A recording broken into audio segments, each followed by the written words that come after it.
This episode of Limit Break Radio is made possible by our generous Patreon donors, including Cavo Fullmine of Lamia, Milo Targaryen of Fairy, Mars Angel of Belmung. Thank you so much for your support. If you want to support Limit Break Radio, visit patreon.com/limitbreakradio. And also by Sleepy Married Child Daycare Center. Here at Sleepy Married, your baby's needs are our #1 priority, so you can once again enjoy your life of carefree luxury. Feel at ease knowing your precious child is having the time of its life, swinging in a giant multi-baby swing, holds 15 babies. After a quick 6 hours of constant swinging, it's mealtime. Baby is sure to enjoy a hearty 3-course meal of frozen tater tots, followed by frozen chicken nuggets, and completed with a big bowl of frozen marshmallows, topped with molten chocolate syrup. Uh-oh, did little baby have a tinkle? Luckily, we have our Tinkle Be Gone high-pressure fire hose to rinse the play area and baby off in no time. All these features and more at Sleepy Married Child Daycare Center, because a married never forgets a baby in their trunk.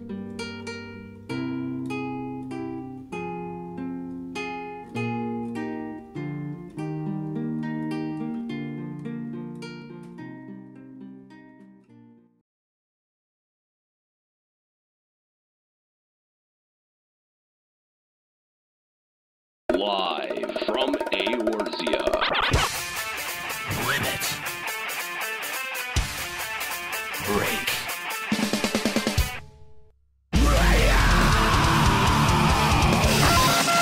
With your hosts, Unhero. Now behold the horror you have wrought. Kahlo. I said don't take your clothes off. Juxtaposition. I don't get it. Ascalia. Holy shit, totally forgot about him. And Mika. Oh my god. LimitBreakRadio.com. 5, 4, 3, 2, 1. Welcome to Limit Break Radio, episode 148. 148? No, 149. 149. Just shy of 150. God. We've done that many episodes of this show? That's crazy. No, it's a lie. Dude, like before Just making it up. We're Had gonna our blink. numbers. We're gonna blink and be at episode 200. And want to kill ourselves. Isn't that crazy though? Like it just feels like we had episode 100 yesterday. Really? I don't remember episode 100. I don't remember a whole lot about it either. But it feels like we just had that. Welcome to Limit Break Radio. Planning for 200? Is that what we should do? I don't know. How do we top the last one? It's still a year away. We're fine. I suppose It's like that's 50 true. weeks. That's true. Yeah. Yeah. You think this show? We're not gonna last that long. You think this show's gonna last another year? If it does, we should get Xavier make it Woods to do episode 200 for us. That would be awesome. He's not gonna be playing this game either. Anyway, welcome to Limit Break Radio. Appreciate having you along. Let's kick it on over to our Eorzean studios. If you want to join us, you can feel free to do so. If you're still subscribed to this game, which I feel like only maybe half of our cast is anymore, you can do that by joining us on the Sargentanis server. That's, of course, in the Goblet 5th Ward, plot number 30. Stop by, say hi, wave at the camera, do whatever this person is doing. I don't know what's going on here. Drugs? I don't know what's happening. I mean, would It's you weird. not?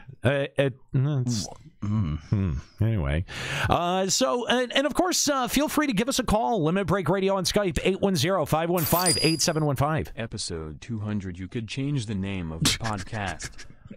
Please call us. There you go. Please call us. Why are we not? It's open.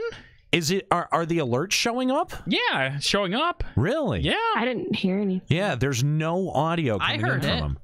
I didn't hear the echo, but hasn't it been gone for a while? No, Huh. no, not at all. Yeah, I definitely did not hear it on my side. Yeah. Close all of Chrome and reopen everything. All of Chrome? I guess, yeah. I don't know what else to tell you to do. I mean, the David Hayter video audio came through just fine. Yeah. So I think. Yeah. Yeah, Maybe you okay, gotta do some digging. I think I solved it. Okay, you think so? I solved it. Yeah. Oh, we're gonna need someone to donate so we can troubleshoot this. Donate so you can prove me correct or wrong. No, Oh, definitely shit. not wrong. People have got the stupid ass glow sticks in the studio. my This is so dumb. They're fun. I got them. Shut up, Mika. Boo! Feel I'll be there when I'm done with this fate. You're fired! Why are you doing fates? I was doing fates before. Why? In the downtime to level my last 3 jobs that I have to get to 70. Why are you doing fates? Why are you doing any of that? Why are you continuing to level jobs to 70? Have you not Because learned? it's the only thing that I have left to do in this game before I Well, okay, but what do you do when you're done leveling jobs? I try to get people to do the raid. Do you remember when Matt's cap meant something in 11, right? Like having, oh my goodness, when the battery for controller 1 is low. Battery, could they see that? They can. That's absolutely going over the air. No, that her battery is low. Calling you on your battery bullshit. Shit. Anyway. Stupid thing. But what was I talking about? Matt's cap? Oh, yeah. How it used to mean something. Yeah, right. I had a Matt's cap. Okay, we know you were that big of a loser, Nika. Clearly, you still are. Jobs. That's one of the few things I like to do. But there's literally nothing in 14 that has that kind of like status. Boobs. Thank you. I fixed it. What was the problem? When I mute tabs, apparently now it mutes all of like that website and the Streamlabs website, like the control hub. Apparently that also mutes the. I'm gonna fucking hurt you. It's not my fault. I'm gonna fucking hurt you. It's not my fault. Yes, it is your fault. It's exactly your fault, idiot. No, it's somewhere in there. Yeah, I know. I'm sure it is. You didn't put it on your drop board, did you? No, of course not. That was real aggressive, Nero. Do we have to have what were they called? Interventions? No, it was an HR meeting. Grievances? No. What was last week? Airing of grievances. No. Festivus. Yeah. The airing of grievances. Oh yeah, that's the one. Airing of grievances. Boobs. Oh, that's too good. No. Because here's the thing. During Festivus, remember I had told Nero that he's been making a concerted effort to not be a miserable piece of shit that drags everyone else down with him, and that I'm happy for it. So when he is mean, like that's part of his normal character, and he knows that. See? Well, see, that was the problem. Is you said that, and now he's aware of it, so he's going to try to purposely avoid that. I don't know if he's going to. Are you idiots done? Yeah. See, I don't think he's going to avoid that. God damn. Anyway, the point was that this updated Chrome mutes everything of that website, and the one I was using previously only muted that one tab. So you had muted the Streamlabs tab. Yeah. For all the sound that it doesn't make. Well, just in case. It's your fault. Just in case. I fucking hate you. I mute every single tab just in case. Like when we do like the news on FEC or LBR, like I mute, like when I want to open up an article, I click that and then I quickly mute that tab just in case there's a sound. Leave Juxta alone. Yeah. And boobs. Leave Juxta alone. Fuck you. We're going to make fun of him. Thank you for the money. And boobs. Hey, Juxta, why don't you hit OK twice? Okay. Just get rid of... No. Did you learn your lesson on that one? I did. Did ya? I did. Did ya? Yes, but I'm still not going to go through all the effort of coloring them. Why? Just in case. Is it news time yet? No, not yet. No. Fuck off. Try again. Thank you for the money.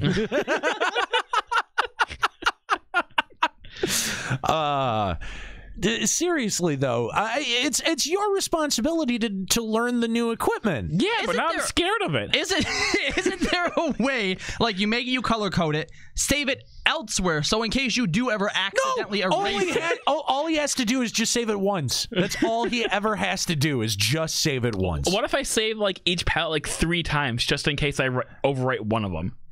That's actually a really good idea. I wouldn't do that if I were you. Why? Why are you so dumb? I don't know why anymore. You know, you can create multiple palettes too. I'm sure. What are you going to be afraid of doing that? I'm sure that'll be fine. No, creating something is easy. Overwriting something is scary. Yeah, that's how we got a baby. Yeah.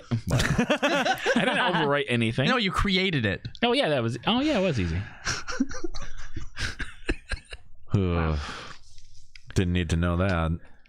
Anyway, so yeah, before we get into the news here, remember that we are supported over at patreon.com/Limit Break Radio. If you want to help continue to support Limit Break Radio, help Limit Break Radio to continue on into the future.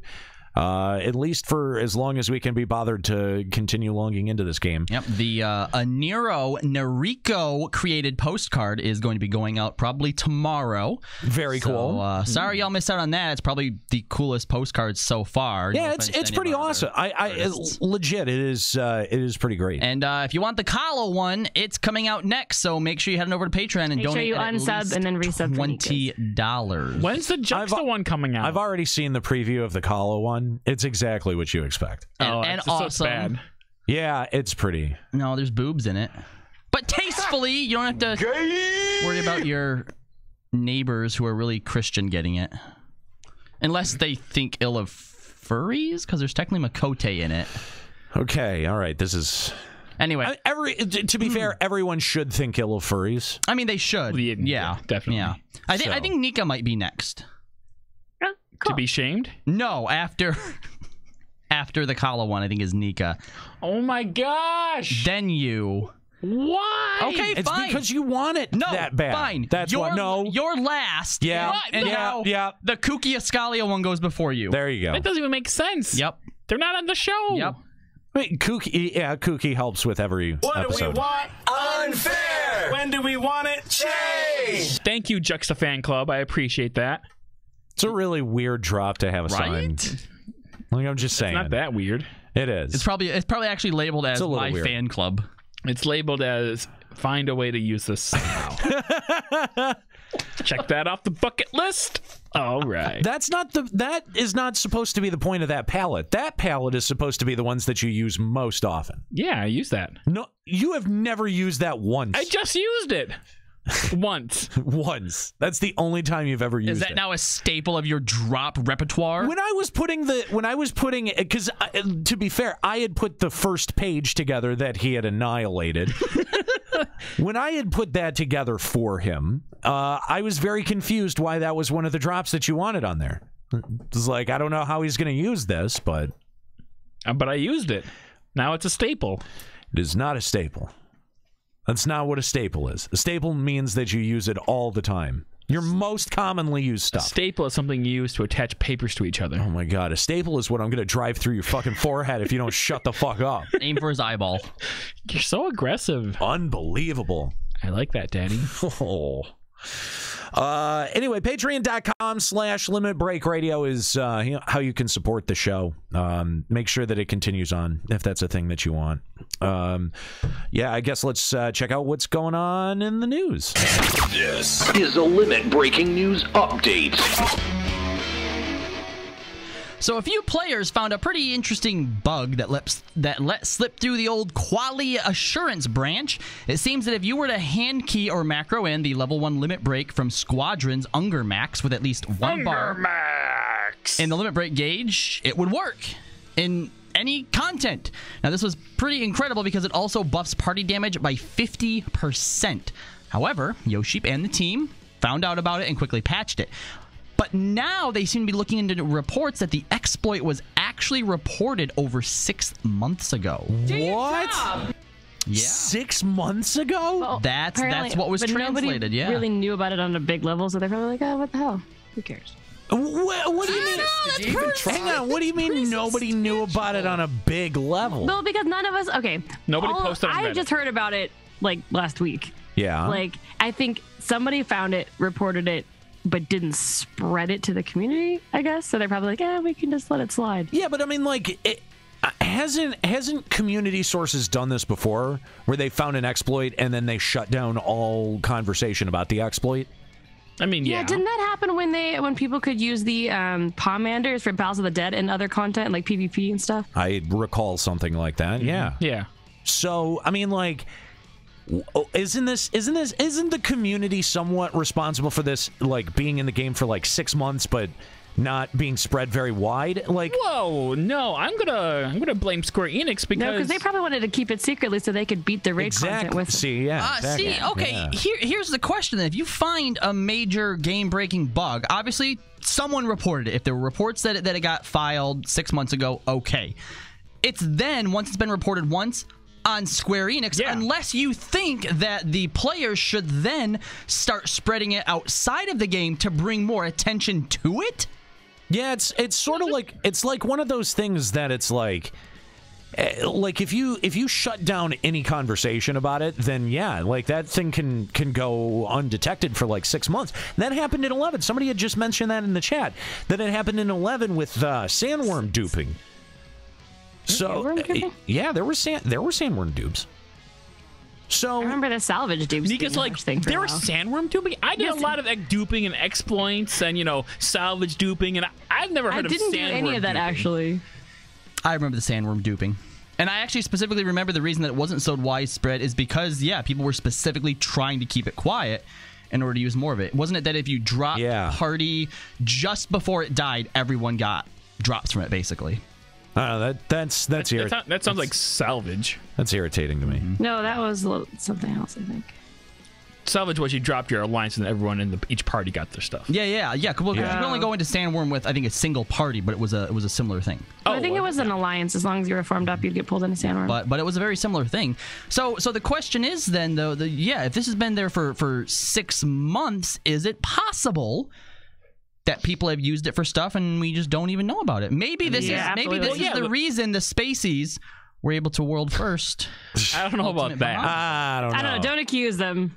That's a big accusation. I wouldn't go that far. I would say that there probably are some community sources that might have been complicit in keeping this quiet.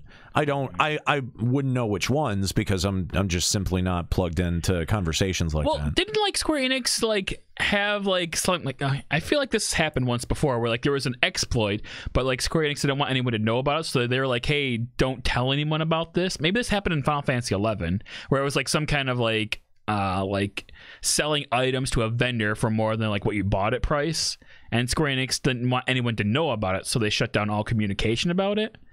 But then I feel like if you do that, then you need to bust your ass to fix it.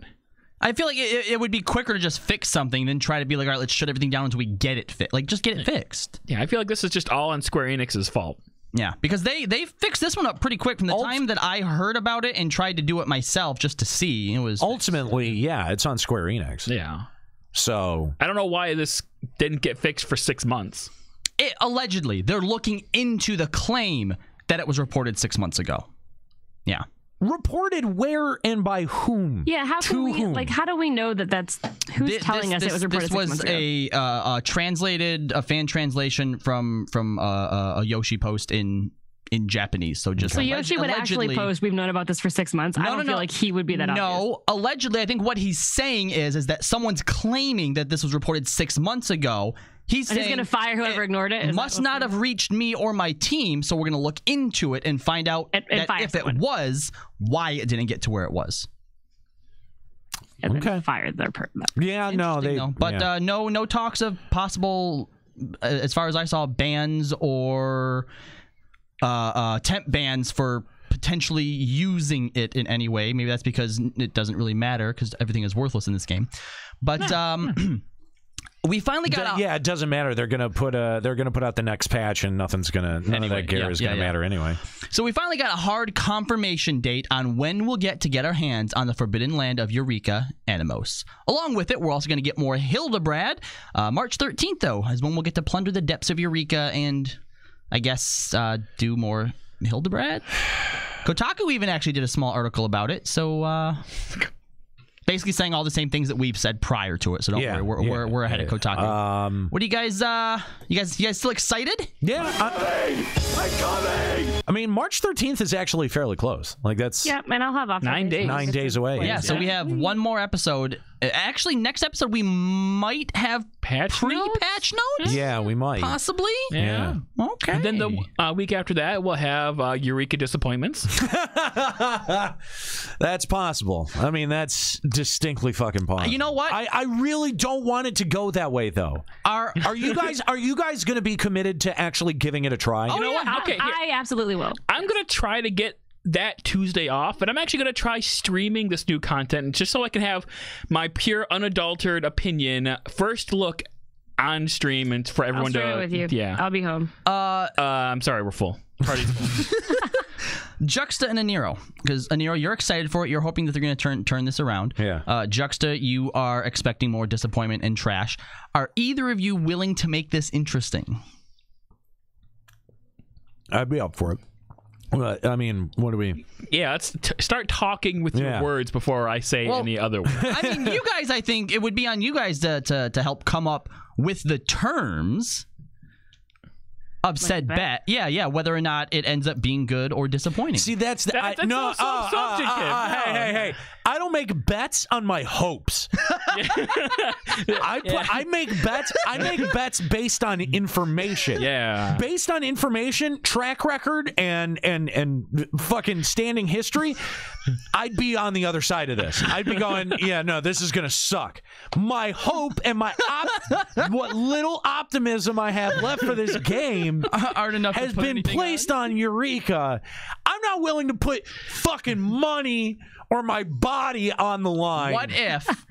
What about my body? Hold on. Do a shot off my belly. No, I got it. I got it. You still got that can of beefaroni? No, that's botulism. That's you'd be asking. You're asking me to ingest a chemical weapon at that point. Or him. If it's good, he'll have to ingest it. Fuck off. No. I tried, guys. No. I tried to poison somebody. What can I do? Jesus Christ. Why would you do that? No, I'm not doing that. I'm not eating fucking old beefaroni. All right. Chris, you want some beefaroni? Not for anything. Dude, you just want to eat some beefaroni. Is it frozen? Why would you want it frozen? I mean, it can't hurt the taste. It can only improve on beefaroni. I guess I can go put it in the freezer. It's a beefaroni pop at that point. That is so disgusting. Oh my god. All right, moving on. Guys, remember a few episodes back when we talked about Valatione's Day and the contest Square Enix was running? You know, they wanted everyone... Sorry, I thought it was garbage. It was. They wanted everyone to write a love letter to their favorite NPC from their character's perspective. I never entered. I'm sorry. Aw, Nika. I know. I wanted to. Well, the winners have been announced. My, you're thirsty. The winners have been announced. Okay. Woohoo. But I think we should wait till the end of this show to read some of them. What? Some of the entries? Oh, yeah. Do we really Some want of the winners. to? Why would... Guys, because, well, obviously we're going to give them the old LBR flair. That's a thing? Yeah, I don't know what that is. We're just letting you sit on that. Yeah, I don't know what that is. It's where we completely demolish stuff and make fun of it. I mean, the very top one that I clicked on is an ode to Garuda. Yeah, someone wrote a love letter to Garuda. Uh-huh. That person's a furry. She's a bird. Someone also wrote one to Ysael, so, you know, that person's into, you know, sit back and crack open a cold one. Necrophilia. Oh. Yeah. What? Well, she was alive, obviously. Well, she's dead now, though. Well, it's his penis, and he can do whatever he wants with it. All right. Make a harch and fart dick in the hole joke. Oh, what? I mean, I don't think so. Oh, fuck the hole? Fuck the hole in my chest? Fuck the chest, yeah. Yeah, fuck the chest. I'm sure it has to. How have we missed out on that? No, that does seem like a missed opportunity. I'm not going to lie. We had to have made that joke at some point, right? I don't think so. I mean, I've never made it. I feel like I would have been the one to make it. Chat, have you guys... Well, we also didn't remember from FEC when we almost made Nika quit, so... Apparently that was like the first week. On the first episode. So I don't know. I like it. Someone in chat, Alto Ruki saying, "Oh God, I can't read these." That's okay. Rhyming. It's cute. That's okay. We'll read them for you, but that's going to come up a little bit later on in the show. Yep. Instead, what we're going to talk about here is some interesting developments at Square Enix properly. There was a big announcement. The actual company. The actual company itself, yes. Overall, not just our little pond that is FF14. Now, this was revealed, at least where we saw it was originally through DualShockers, but Square Enix announced that they're going to be making some changes to their executive team. Now, just to give you guys a little background on exactly what their executive team is, it was a system that they had introduced back in 2015, a system based on executive officers. Okay, before we go any further, I have to point this out in the chat, or not in the chat, but on the stream. Like, I fucking hate these stupid ass glow sticks. That's all I can see on the stream now is people using these stupid ass fucking. We're raising. You don't want the LBR house to be like the hottest spot in town. That's stupid. It's retarded. It's a rave up in here. Jump. They're all doing the same emote. Jump. Fine, I'll do a different one. You know, at the beginning of the show, we voiced our contempt for the glow sticks. Why didn't you chime in then? I did. So why are you now interrupting me to chime in more? Because now people are doing it and it's affecting me personally. How is it affecting you personally? Because I have to watch it on the stream. Then turn the stream off. No. What do you mean his character's not here? I don't see it. Why isn't your character here? What do you think? Why is it not here? I don't think it's been here for the last couple of weeks. His sub lapsed 1 week. Yeah. And then the second week. And then the third week. And now today. I'll pay money when they give me content. March 13th. March 13th. You're streaming, apparently. I'll pay on the 12th. How about that? Yeah. So anyway, now they're doing airship flight controls. Okay, they're docking. We got to dock it right there. Keep going forward. There you go. This is great content. Thanks, Yoshi P. Man, I'm so glad everyone has access to this stupid fucking shit. Man, I love this game. If this game was actually fun, I'd be all over this shit. But because I don't like the game, it's stupid. No bias there, is there? Juxta. How is that even remotely biased? I said it's not. How is it biased? It's not. Oh. /sarcasm. Well, good. Okay. Can I continue? Right? Can I continue with the story now? You gonna shut up? I'm probably gonna hit a drop on you before you start talking. Juxta, hashtag mute Juxta. Oh, mute Juxta. The stream just called for it. Donated money. Juxta fan club. Why would you do that to me? They stabbed you in the back. A2 Juxta fan club. E2 Brute Club A. Again, this God damn it, you piece of shit. Stop. The Executive Officers Board was introduced back in 2015 in order to promptly respond to changes in the business environment. I'm actually quoting here. Aiming to build a structure to strengthen management, execution, and enable flexible decision making. Does that mean they have to like contort themselves when they're like making like executive decisions? I mean, that's kind of hot. Let's consider the number. Let's just consider some of the decisions that have been made since 2015. Can we not?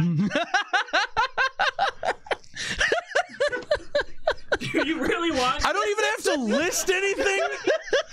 I don't even have to list. Motherfucker, do you understand how much of a punchline this shit is?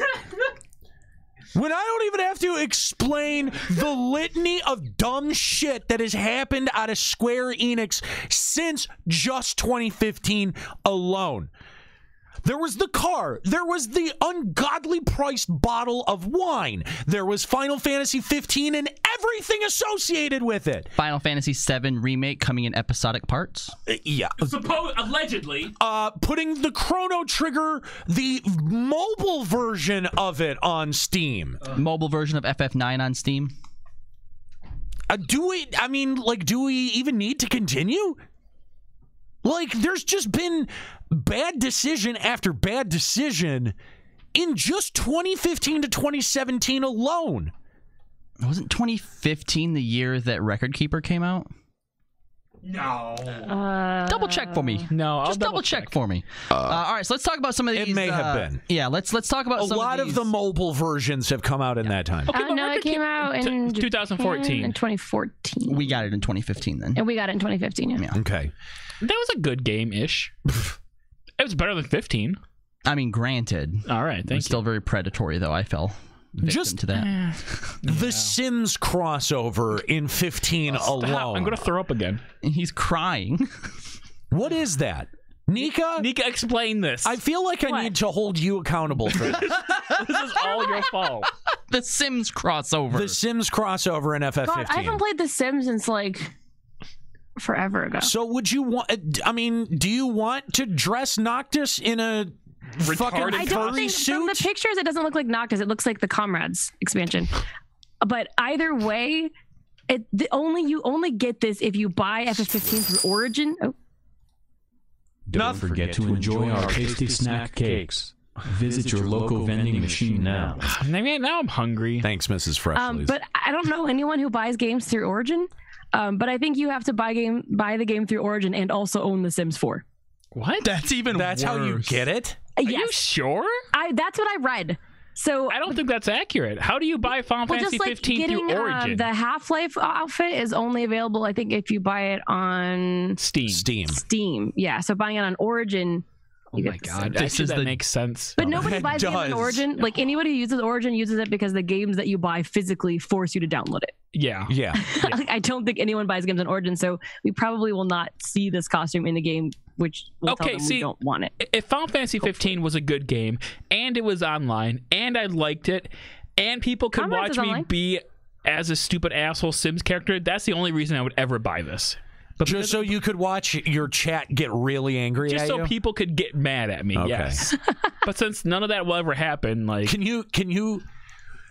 I dare you to download Origin and buy The Sims and Final Fantasy 15. How dare you mute our Lord and Savior, Lord Mr. Position. Thank you, Frumpy Raccoon. How dare you? Thank you, Frumpy Raccoon. Frumpy Raccoon. That's a great name. You guys want to hear some of these promotions? Huh? I thought you were done. Oh, no. Oh, the people getting promoted to the board of executives. I thought you were talking about cross promotions for a second. I'm like, there's more? There's more? How did I miss these? What did I miss? But honestly, hang on. But before we figure out who's been placed where, like, I'm not sure that decision by committee is necessarily the best way to make decisions. Not to mention, the reason that this was put in was so that they could make these decisions promptly and respond to changes in business environment. And I feel like the decisions they've been making have been pretty shitty. Pretty shitty ones. You're not doing a very good job of it. Well, maybe that's why they promoted more people, because their team sucked. That's generally not. I mean, if your team sucks, you generally fire them. All right, well... Yeah, and then you hire new people. Except the people that are leaving are actually retiring. Although they say. Okay, fine. Let's assume, Nika, forced retirement. Let's see if these people being put up at the top now, based on their recent works, if we believe that they're going to have a positive impact on the company. All right, so the first one, Yoshinori Kitase, who is in charge of the Final Fantasy VII Remake and Mobius Final Fantasy producer. Oh, the guy that's been, like, on vacation? He's getting more responsibilities, even though he's working on a game that has no foreseeable release date, and I think we all agree is a pretty massive undertaking A lot of people like Mobius, though, from what I've seen of it. Like, it seems to be solid. I have no way to even... I've never countered that because I've never even bothered to look at it. Yeah. It just seemed like a terrible, like, record keeper alternate. It's basically a more complicated record keeper. I think I played it for a day, and when I realized it was just record keeper again and they want money for random rewards, I'm like, I'm getting out of this shit now. According to Alto in the chat, you can just turn on an audio for Mobius. Well, what's the fucking point? You don't have to play Mobius. You can just watch it. I don't really want to. They also gave a promotion to Yosuke Saito, who is the Dragon Quest series and producer for Nier Automata. That actually may be an okay choice. Okay, I was going to say, I don't think that I've ever heard anything negative out of the Dragon Quest series. They do pretty well, right? Yeah. And obviously Nier did fantastic. Shinji Hashimoto, Final Fantasy and Kingdom Hearts brand manager. What does the brand manager do? It's a good question.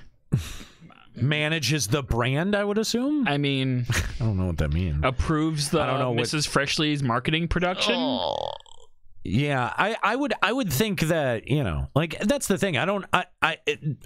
the responsibilities of titles like brand manager vary so vastly from one organization to another. They might not have anything to do with the actual game itself. Right. Yeah. You're right, Juxta. That may be someone more associated with the like couple $1,000 bottle of wine, or you know what I mean? Like, I don't know. I don't know what kind of decisions that they would oversee. Getting like a weird CGI animation thing put on a building at nighttime. Right. Maybe. For the anniversary. I guess. Yeah. And there are a bunch of other ones in here that we've skipped over just because it doesn't say anything about I looked up what they are. If you want me to read them. Have you? Oh, do any of the other names besides the last one that I've underlined there have any relevant titles? Well, sort of. Michihiro Sasaki is an executive managing officer of corporate planning at Square Enix. See, I feel like him being on an executive board probably makes a type of sense. Yeah. He's just getting promoted to do more stuff of what he already does, I guess. Yeah. That seems Hirokazu Nishikado is the executive officer for World of Final Fantasy and corporate executives for Lightning Returns and Final Fantasy 14. Get out. Whatever corporate executive. Okay, I was gonna say it doesn't seem like he probably has anything else to do so far. So okay. Yu Miyake is a composer and sound engineer, originally for Bandai Namco, and worked on Katamari Damacy's soundtracks. Really? Oh, okay. And also Tekken soundtracks. Interesting. Oh, we should fire him. But like everything that they're credited here for, Ridge Racer, Katamari Damacy, none of this stuff is in a lot of Tekken games and Katamari. None of this stuff is Square Enix games. Right. So I guess he's recently transferred over. Maybe. Yeah. And then we have Kazuharu Watanabe, who is the chief financial officer for Square Enix. Okay, so the CFO. Okay, that makes sense. Makes sense too. Yeah. And then the final one on the list here is Naoki Yoshida, producer and director of Final Fantasy 14. Which I think, kind of forces the question and some of the discussion, like, does him serving on this board impact his ability to continue to create FF14, or is he going to have to delegate some of those responsibilities out? Because I think wasn't it at like FanFest or something where he already said that he, as the producer and director, already takes on so many roles because he doesn't trust anyone else to do it. Like, yeah. He kept saying, I'm the producer and director for that reason because I don't know who else I would give this role to. And now he's also on this board. Exactly. To me, that seems like Yoshi doesn't know how to say no. Yes, and wow, Nika getting fierce. I do think that he's he doesn't trust taken other on too people much to do shit, so he's gonna do it. Yeah. You know, like, and I feel like he's taking on way too much. So I mean, I do think that there is a fairly practical question at the heart of this: is that, does Yoshi P continue to serve as producer-director for FF14, or does he start to move on to other projects now that we're 3 expansions deep? Oh, God, that... Are you asking from, like, what we would prefer, what makes the most sense, what is likely to happen? Yes. All of those. Okay. All of the above. Because here's the thing, is that... like, I think that him serving an additional position on something like an executive committee seems like a lot of responsibility from the outside. I mean, obviously, we have no real way to know, but... Because who knows, all it might require of him is just to vote on shit. And if that's true, Maybe. I mean, he's probably fine. Maybe. But if he has to do any more than that, I feel like it's going to be...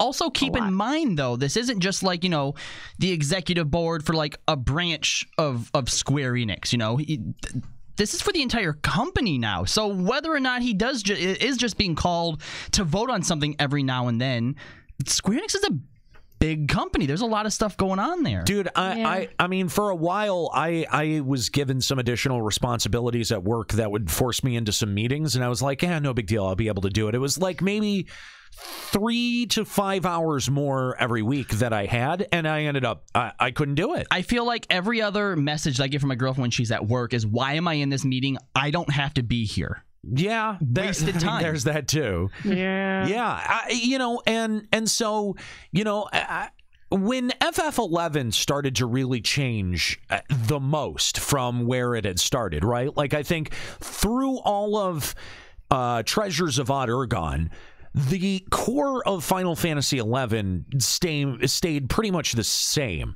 Where it got first disrupted was in Abyssia, where you had that climb between 75 and 99. That was, I think, the most disrupting part of FF11, and that happened after Hiromichi Tanaka had departed the project to focus on FF14.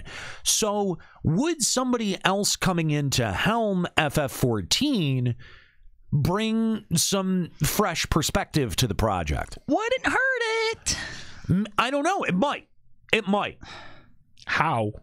How could they hurt it more than they already have? Because sometimes the devil that you know is better than the devil that you don't. Okay, all right. So what would be worse? Having Final Fantasy XIV continue down the uninspired path that it is? Mediocrity. Or trying something new and failing? It depends on the perspective you're looking at. If you're looking at it from our perspective, we're already on our way out. So even if they try something new and it sucks, we lose no dog in that fight. But the game itself does still have people paying and playing and enjoying it. And if they try something different that pushes people away instead of just bleeds them out slowly, Sounds like Yoshi is the juxta of Square Enix. He takes on all of the responsibilities with none of the praise. #praise juxta. What the fuck are you talking about? Man, you are very... You're lucky you're giving us money, smart. Frumpy Raccoon. Yeah. Thank you. Man, that dollar. Getting extremely gay vibe. From Square Enix's perspective, yes, a new face could potentially be worse than what they have now. I think even a new direction is, I think that's part of the reason that Square Enix is so reluctant to go in a new direction with FF14 is because they've already got one big loss on that ledger. Yeah. It's called 1.0. And that did try to do some new things, and it did try to push the game in a different direction than what we have now. Yes, what we have now is predictable, and it is very safe. But it also works. It works to some degree. It works to enough degree that this game is so profitable now that they have asked him to actually be on this board. Like if he had to come and turn that game around, he would not be on that board right now. And we can't discount that. Even though this may not be exactly the game that we want all the time, it does do well enough to not have to take some of the economic routes that other MMOs have had to take. Even though they may slowly be pushing that way. I don't want them to, but obviously it seems like it is going more and more that direction.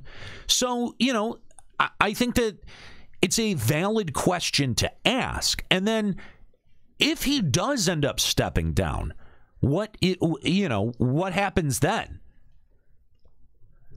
I think that may be an even scarier question. Because again, sometimes the devil that you know is better than the devil that you don't. Sometimes. Not always, though. No, I think you're right. Because, one of two things happens. Either they don't change what's already there, or they do. Them trying to drastically change what's already there, whether it is to fix perceived problems, whether it's to cater to other people or not, runs a big risk that all those who are currently playing it straight up don't like what you're pivoting to and leave en masse.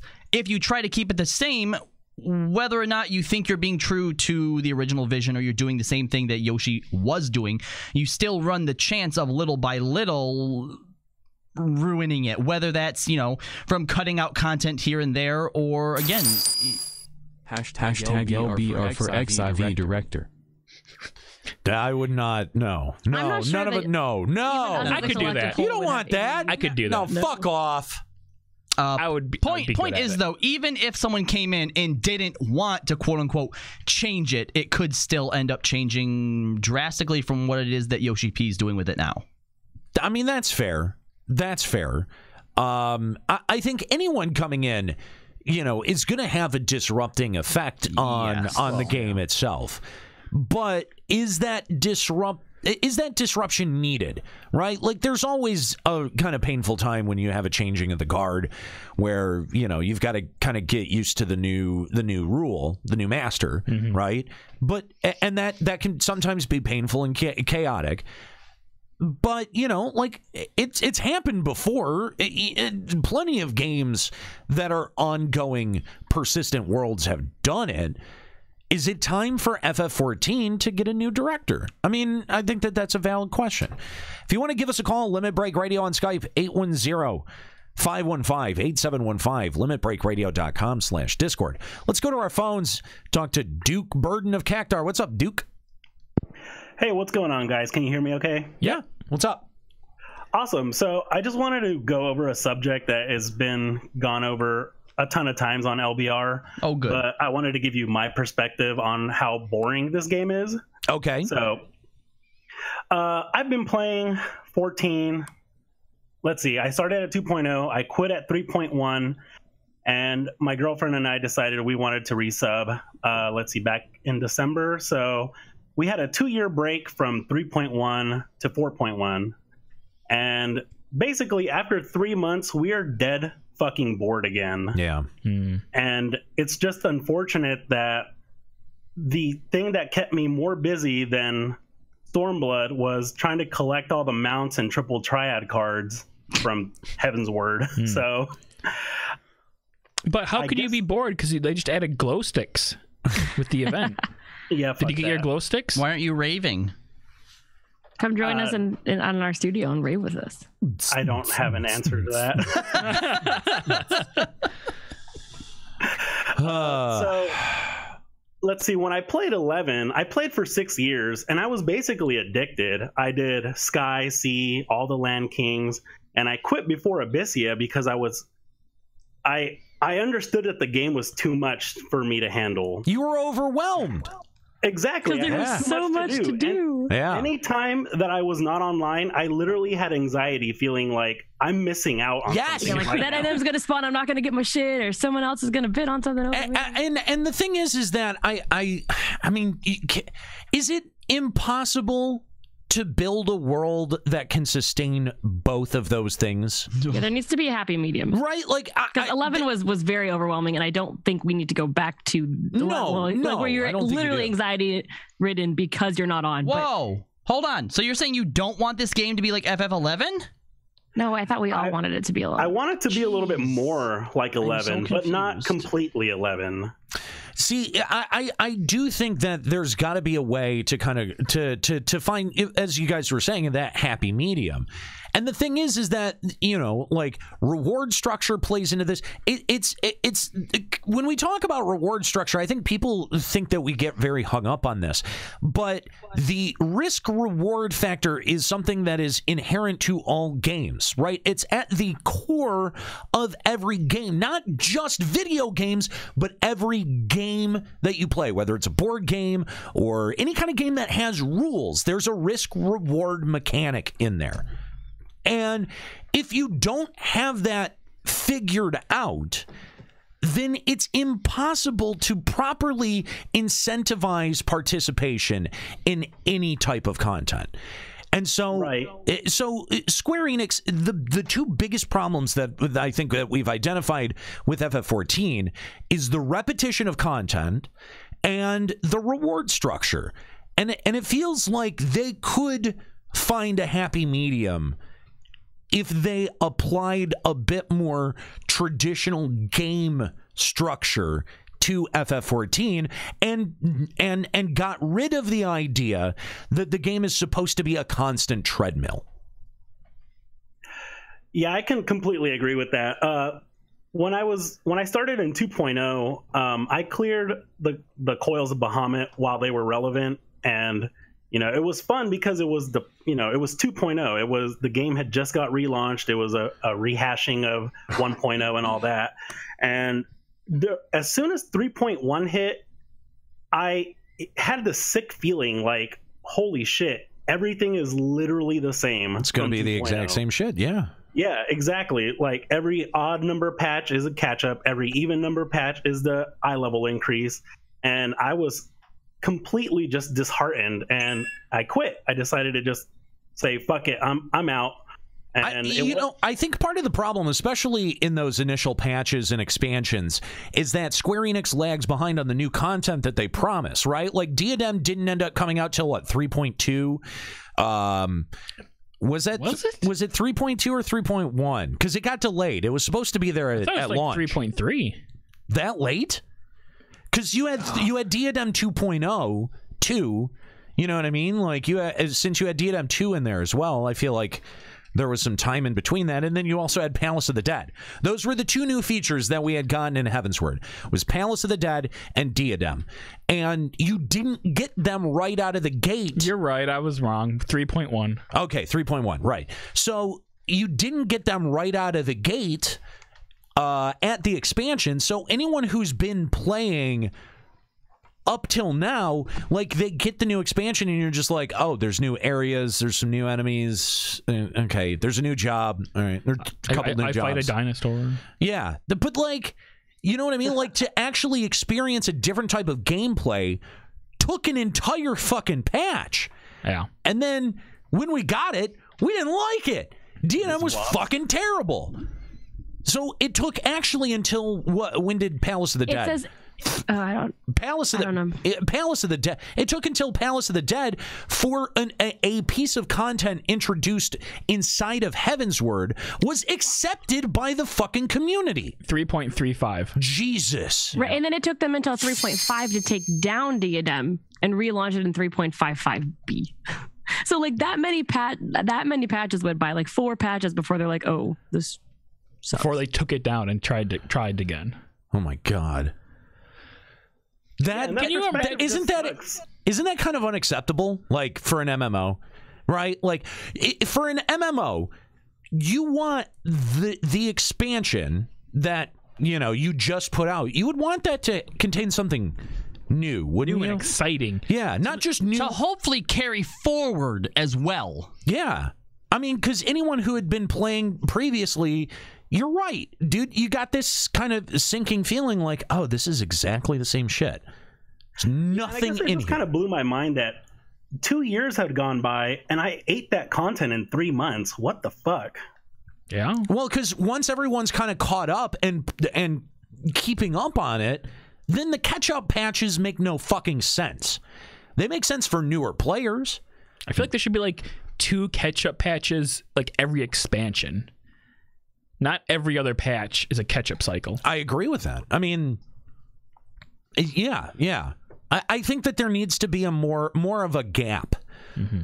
I think the last patch before an expansion should be catch-up. The rest of them, no way. The end of the expansion should be your catch-up, preparing you for the next expansion. That way, anyone who comes to play, they actually get to play the full expansion, not just the last fucking patch. I think I agree with that. I think I've started to first realize that this shit was really starting to go downhill when they eased the requirements for Steps of Faith. That was kind of when it started, wasn't it? Yeah, that blew my fucking mind. That was the big reckoning, because it was off of the aftermath of that we started hearing of the rumors that we would be getting the jump potion. No. The story mode. The story mode. Story mode. Yep. Story mode first. Yeah. I mean, again, it's not. This isn't just easing of requirements. This is just like straight up giving people fucking fast forward buttons. Hand holding. Yeah. How long was Steps of Faith out before they nerfed it? Like a week? No, it was a little longer than that. Are you sure? It was. I want to say maybe either to that 0.5 patch or till the next patch. But it was somewhere. It was not because it was long enough. Afterward. It was long enough that a bunch of people had obviously cleared it, but it was long enough for them to notice the pattern of, as people who have cleared it are getting it, they're completely disbanding because they don't even want to deal with it. Yeah. No, I think that's probably an apt observation, that because they were trying to alleviate people getting thrown in there. What was it, on a roulette and disbanding? Yeah, it was. They were getting thrown in there for the trial roulette and then just leaving. Yep. Yeah. It was nerfed in 2.57. So, I mean, I think that 2.57, that was a thing? Yeah. Probably just specifically for that one nerf, yeah. Yeah, because it says it came out in 2.5. So how long was it between 2.5 and 2.57? Probably. I mean, Evil Hippie said 3 weeks in the chat. I mean, maybe. It may have been that short. But that's really where I started to notice it. Because the easier way to solve that problem would have been to take it out of the roulette. Not nerf the fucking encounter. But the thing is that people were having a hard time finding people to do it because it was hard. And so taking out of the roulette would make those people never clear it. That's true. That's why they put it in the roulette in the first place. But or put it in main scenario. Yeah, there's a lot more that should be in main scenario than are. Yeah, why not put it in main scenario? I know I bitched about this before, but currently the only things in main scenario are 8-man dungeons, and you realize since those two, we've never had an 8-man dungeon again. Mm-hmm. And that's really fun. That's an 8-man encounter. Throw it in fucking main. That's how they could have solved this. That's legitimately how they could have solved this. Although, no, because see, they were forward thinking because they knew that nobody would do main scenario after this latest patch where they forced cutscenes. So, no, they knew they couldn't use it because nobody goes in main scenario anymore. No, see, they're forward thinking. That far ahead, 2 expansions later. Yes, Nico. Also, 2.55 came out March 31st.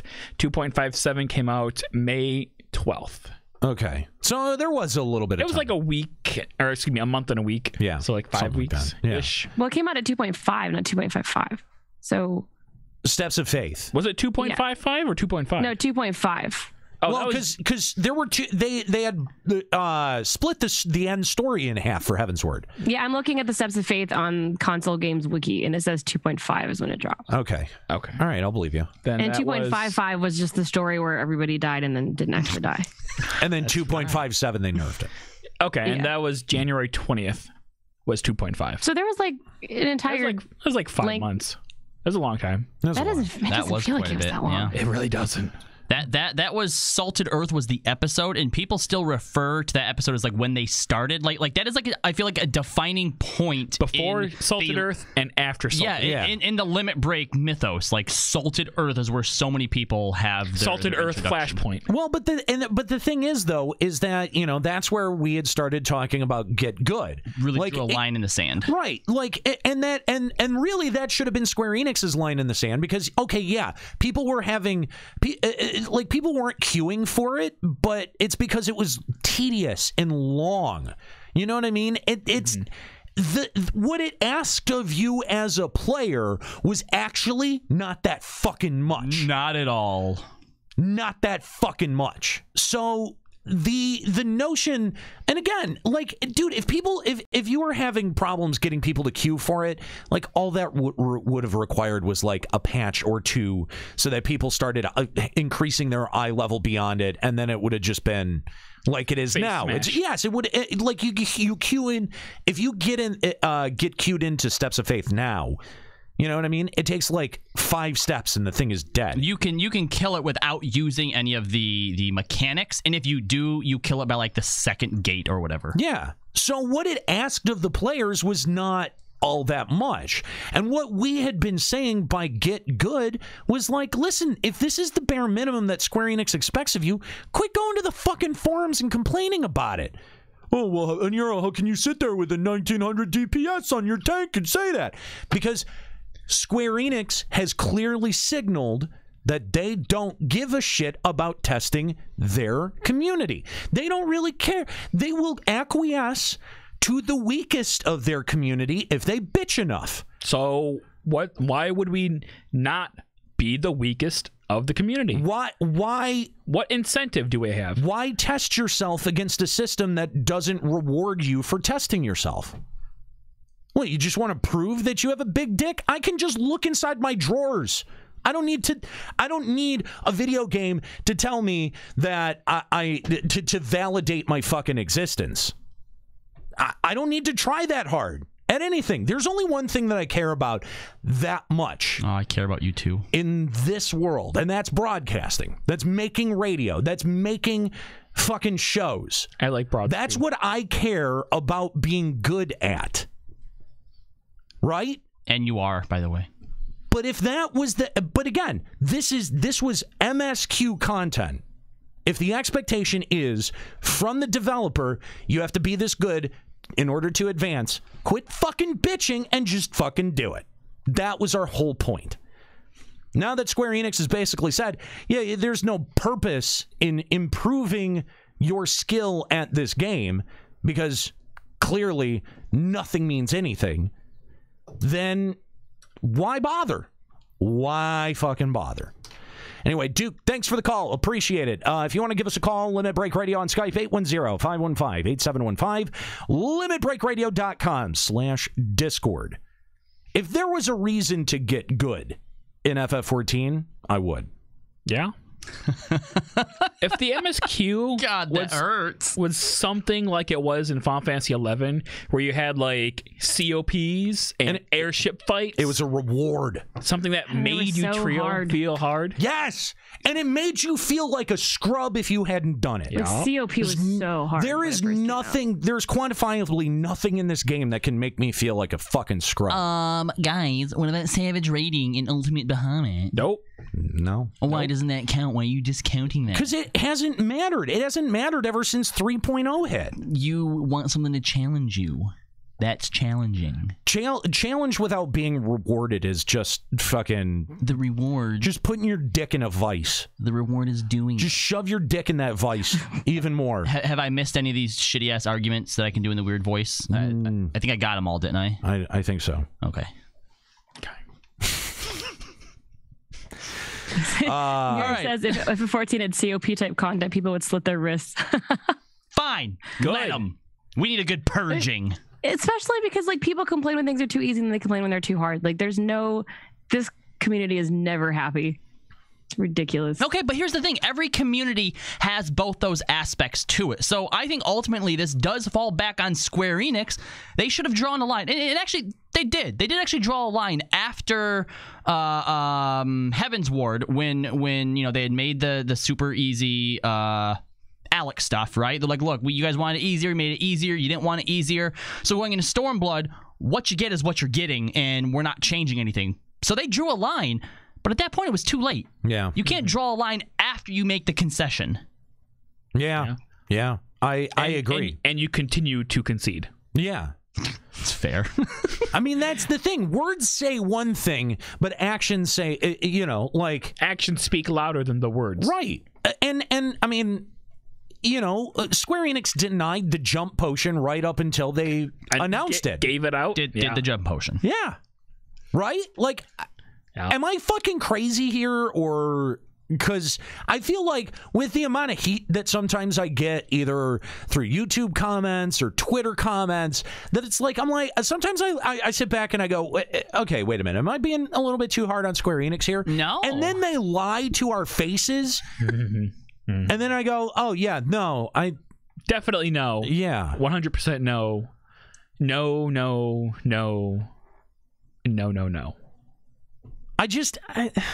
All right, so let me ask you guys, what does the future of 14 look like if nobody takes over Yoshi's spot? If he doesn't pass the reins off to anyone? Oh, he's got it. If he continues to be the producer and director of FF14 while also fulfilling new obligations on this executive board, does it have an effect? Does it have to have an effect? I think that we'd take another content hit probably at the next expansion. What else do they cut? Single dungeon. One dungeon per patch. One dungeon. But also, patches take 2 months longer to develop. That's the other thing that they could do is they could slow down content releases, yeah. Because they did that for FF11. Oh, God. Post TOAU. It was so long. See, it was. If this executive committee ends up being something that requires a big chunk of time, I can't see him staying on as both producer and director. I see him staying on as one of them. Like, he might stay the producer, but I do not think he will stay director. There's no way. He would have to pass at least one of those roles. Look at some of the other people they're putting on the board, though. The guy who's in charge of one of their successful mobile franchises and is in charge of arguably, except maybe Kingdom Hearts, depending on how you look at it, the biggest project that they've ever had to date and most anticipated. Yeah. And they're putting him on it. Maybe being on this board doesn't come with any added extra responsibilities for all we know. Maybe it's just a title. Yeah. It might just be like, hey, we're gonna put, and you know, they have the Nier Automata person as well as some of the other people that are already like execs anyway.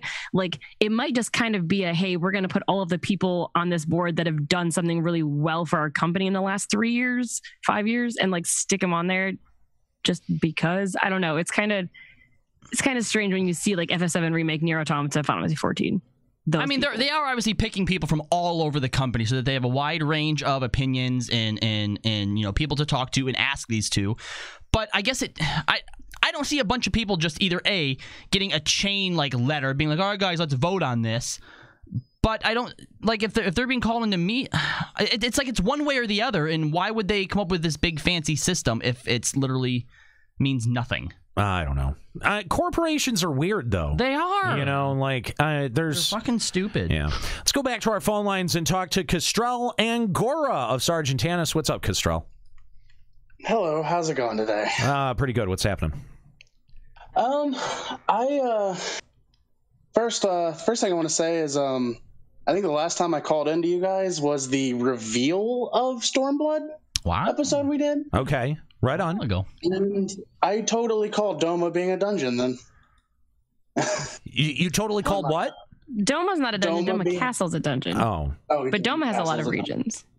Yeah, but I mean, I was like, yeah, broken city of Doma, but I was wrong about the broken part. But we broke it. So. I mean, it got broken in the end. I'll give it to you. Yeah, I'll yeah, props to that. Yeah, for sure. So what's up, man? But more to point, I've been playing a lot of like World of Warcraft lately, and one of the things I have right now, one of the things I have right now are the new allied races, and to do it, you have to grind rep. Like you're busy doing daily quests, doing all this other stuff to do whatever. A lot of people complained because this is content locked behind content that you have to pre-order the expansion to get. Okay. Wait, so hold on. They're complaining about the fact that they have to buy a new expansion to get the content? No. If you pre-order the expansion, you can make an allied race character, but to make an allied race character, you have to be exalted with that race. That's fair. It's not. All right, so now, however, what do you mean it's not fair? When the fans complained about it, do you know what Blizzard's response was? Get good? Fucking nothing. They didn't bother to respond because it's pointless to respond. Nice. They didn't do anything to it. They just went, it's what we did. So sorry. All right. So Juxta, why isn't that fair? Okay, so yeah. In order to unlock one of the allied races, you have to do a whole bunch of rep grinding, and it takes like 30 days or something ridiculous. So I was hyped for a Battle for Azeroth, and I pre-ordered it so I could, start grinding the rep and unlock one of the races. And I couldn't even, I lost interest in it before I even, got to max level to start grinding for the Alliance, one of the Nightfallen or the Void Elves or something. Yeah, see that for me is the only thing that's keeping me on the cusp from getting back into WoW is that initial grind to what is current level. Yeah, now I will say this. I grinded out. I got my Void Elf, and do you know the weird thing is getting the carrot at the end of the stick, getting that little reward for it. Oh, it feels good. I'm level 35, 40. I'm still tickled to death because I got a thing that I worked for. Dude, yeah, no. And that's the thing is that I fucking hate rep grinding just in concept. Like I've always fucking hated it. I agree. Yeah. But I do think that there is something to that where at the end of a long line of tasks that you feel accomplished, right? And I don't know that I've ever had that sense of accomplishment out of 14 because no one gets to revel in the shit for that long. I'll tell you when I felt it when we first got the very first relic after clearing Titan Hard for the very first time. But 6 weeks later when everyone had that shit, you were like, oh, well. Yeah, nope. I think about the time that we were doing, that they had introduced the books that you had to do like all the variant tasks, that's when I started to feel like, oh, this actually isn't the Atma. cool. The Atma grind killed me. Oh, the Atma was the Atma grind was brutal. But the thing is, though, is that like I mean, I did feel at least a little bit of a sense of accomplishment with the relic, but there was so little to do elsewhere in the world that when everyone had it, didn't feel that special anymore. Didn't feel like that much of an accomplishment. It didn't feel unique. So I think that was my biggest problem with the 2.0 relic. And then I never even did a 3.0 relic. I'm like still somewhere halfway through with the Aether Sand and shit. Yeah, I think I got past the Aether Sand. I'm at the point where we had like basically the lights phase, whatever that was. And the thing is that I don't know what the factors that you have to balance are to be able to keep that in balance. I just don't. I don't know enough about game design to really. You just know that there's a problem. Yes, because I feel it as a player, right? Like I think that just sentiment, you know, especially because it's multiple people have expressed it, not just in this room, but you know, also Kestrel and other callers have expressed it as well. That the rewards never really feel like a reward or an accomplishment, and I think that's definitely a problem. It just feels like something you're doing for the sake of doing. Kinda, yeah. Because you want to play the game, but I think like, part of it is that there are people who can't do it, right? Or there are people who lapse on doing it, and then you can kind of like lord that over them. Like it sounds like honestly, it sounds like a shitty thing to admit. It absolutely is. Dude, this is a big part of MMOs. This is a big part of the social stratum and the psychology that goes into MMOs and the carrot and the stick philosophy. It's the glory gear. Speaking to our callers' exact same mentality, I think my biggest accomplishment in MMOs was when I got the insane title in World of Warcraft pre-nerf. That was the most ridiculous piece of shit that I ever had to do. Kind of impressive. And so when people saw like the insane title on you, plus it went really well with my Shadow Priest aesthetic, like people were just like, holy shit, you have no fucking life. And I'm like, yeah. I remember flying around with a Netherwing Drake. In fact, everybody else was just like, what? I even got the Chendralar reputation, which isn't even in the fucking game anymore. But here's the thing. Is someone able to go and pay 35 cents to get the insane title now? You know what I mean? Like, have those challenges been eased, or is it still a pain in the dick to get? It is still a pain, not as much of a pain, but it is definitely still there. See, and that's got to be part of it too, is where it remains a pain in the dick. A lot of the things that are exclusive in FF14 just wind up in the cash shop at some point. You know what I mean? Or they get, the requirements become so easy that you can, Like I never did Odin grinding for any of the Odin gear, right? I did. But you can solo that shit now. You can. Yeah. Yeah. So, you know what I mean? Like and you can solo Odin? Oh yeah. Oh yeah. Yeah. Quite easily. Super easy now, yeah. I have to say that I think that maybe that's probably the biggest, because in a certain sense it is a strength. We've always applauded Final Fantasy XIV and Yoshi P for being so open and so communicative with his player base, and I do respect Blizzard for when you have all these we wants and whiners, regardless of what side that they're on, to be able to just ignore them, and they do respond to some people too. But I feel like Yoshi has put himself in such a position now because he responds so much and because he's so open that if he ever decided I have nothing to say about that issue, he can't just not say anything. And I think our player base has shown that if you don't respond, or if you don't really, I think, give into their demands, they're just going to keep coming at you over and over and over and over and over again until something happens. I mean, they're still playing the game. Yeah, I mean, there are definitely. No one's saying that there's not enough people to for FF14 to continue to sustain itself. Mm-hmm. It's been a slow bleed, and getting veterans back has also been abnormally difficult for an MMO of this caliber. You know, and I think that at some point, I don't know if it's 5.0 or beyond 5.0, that there's got to be a serious change. Like, there's got to be, you know, like a ground up change that happens in 14. But, I mean, I don't know exactly what that is. But to your point, rewards are going to have a big part to do with that. No point. Okay. All right.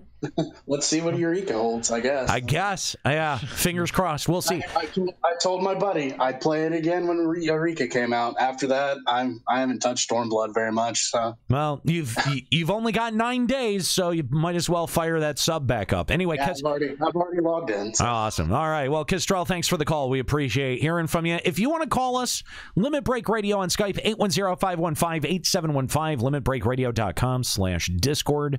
We'd love to hear from you.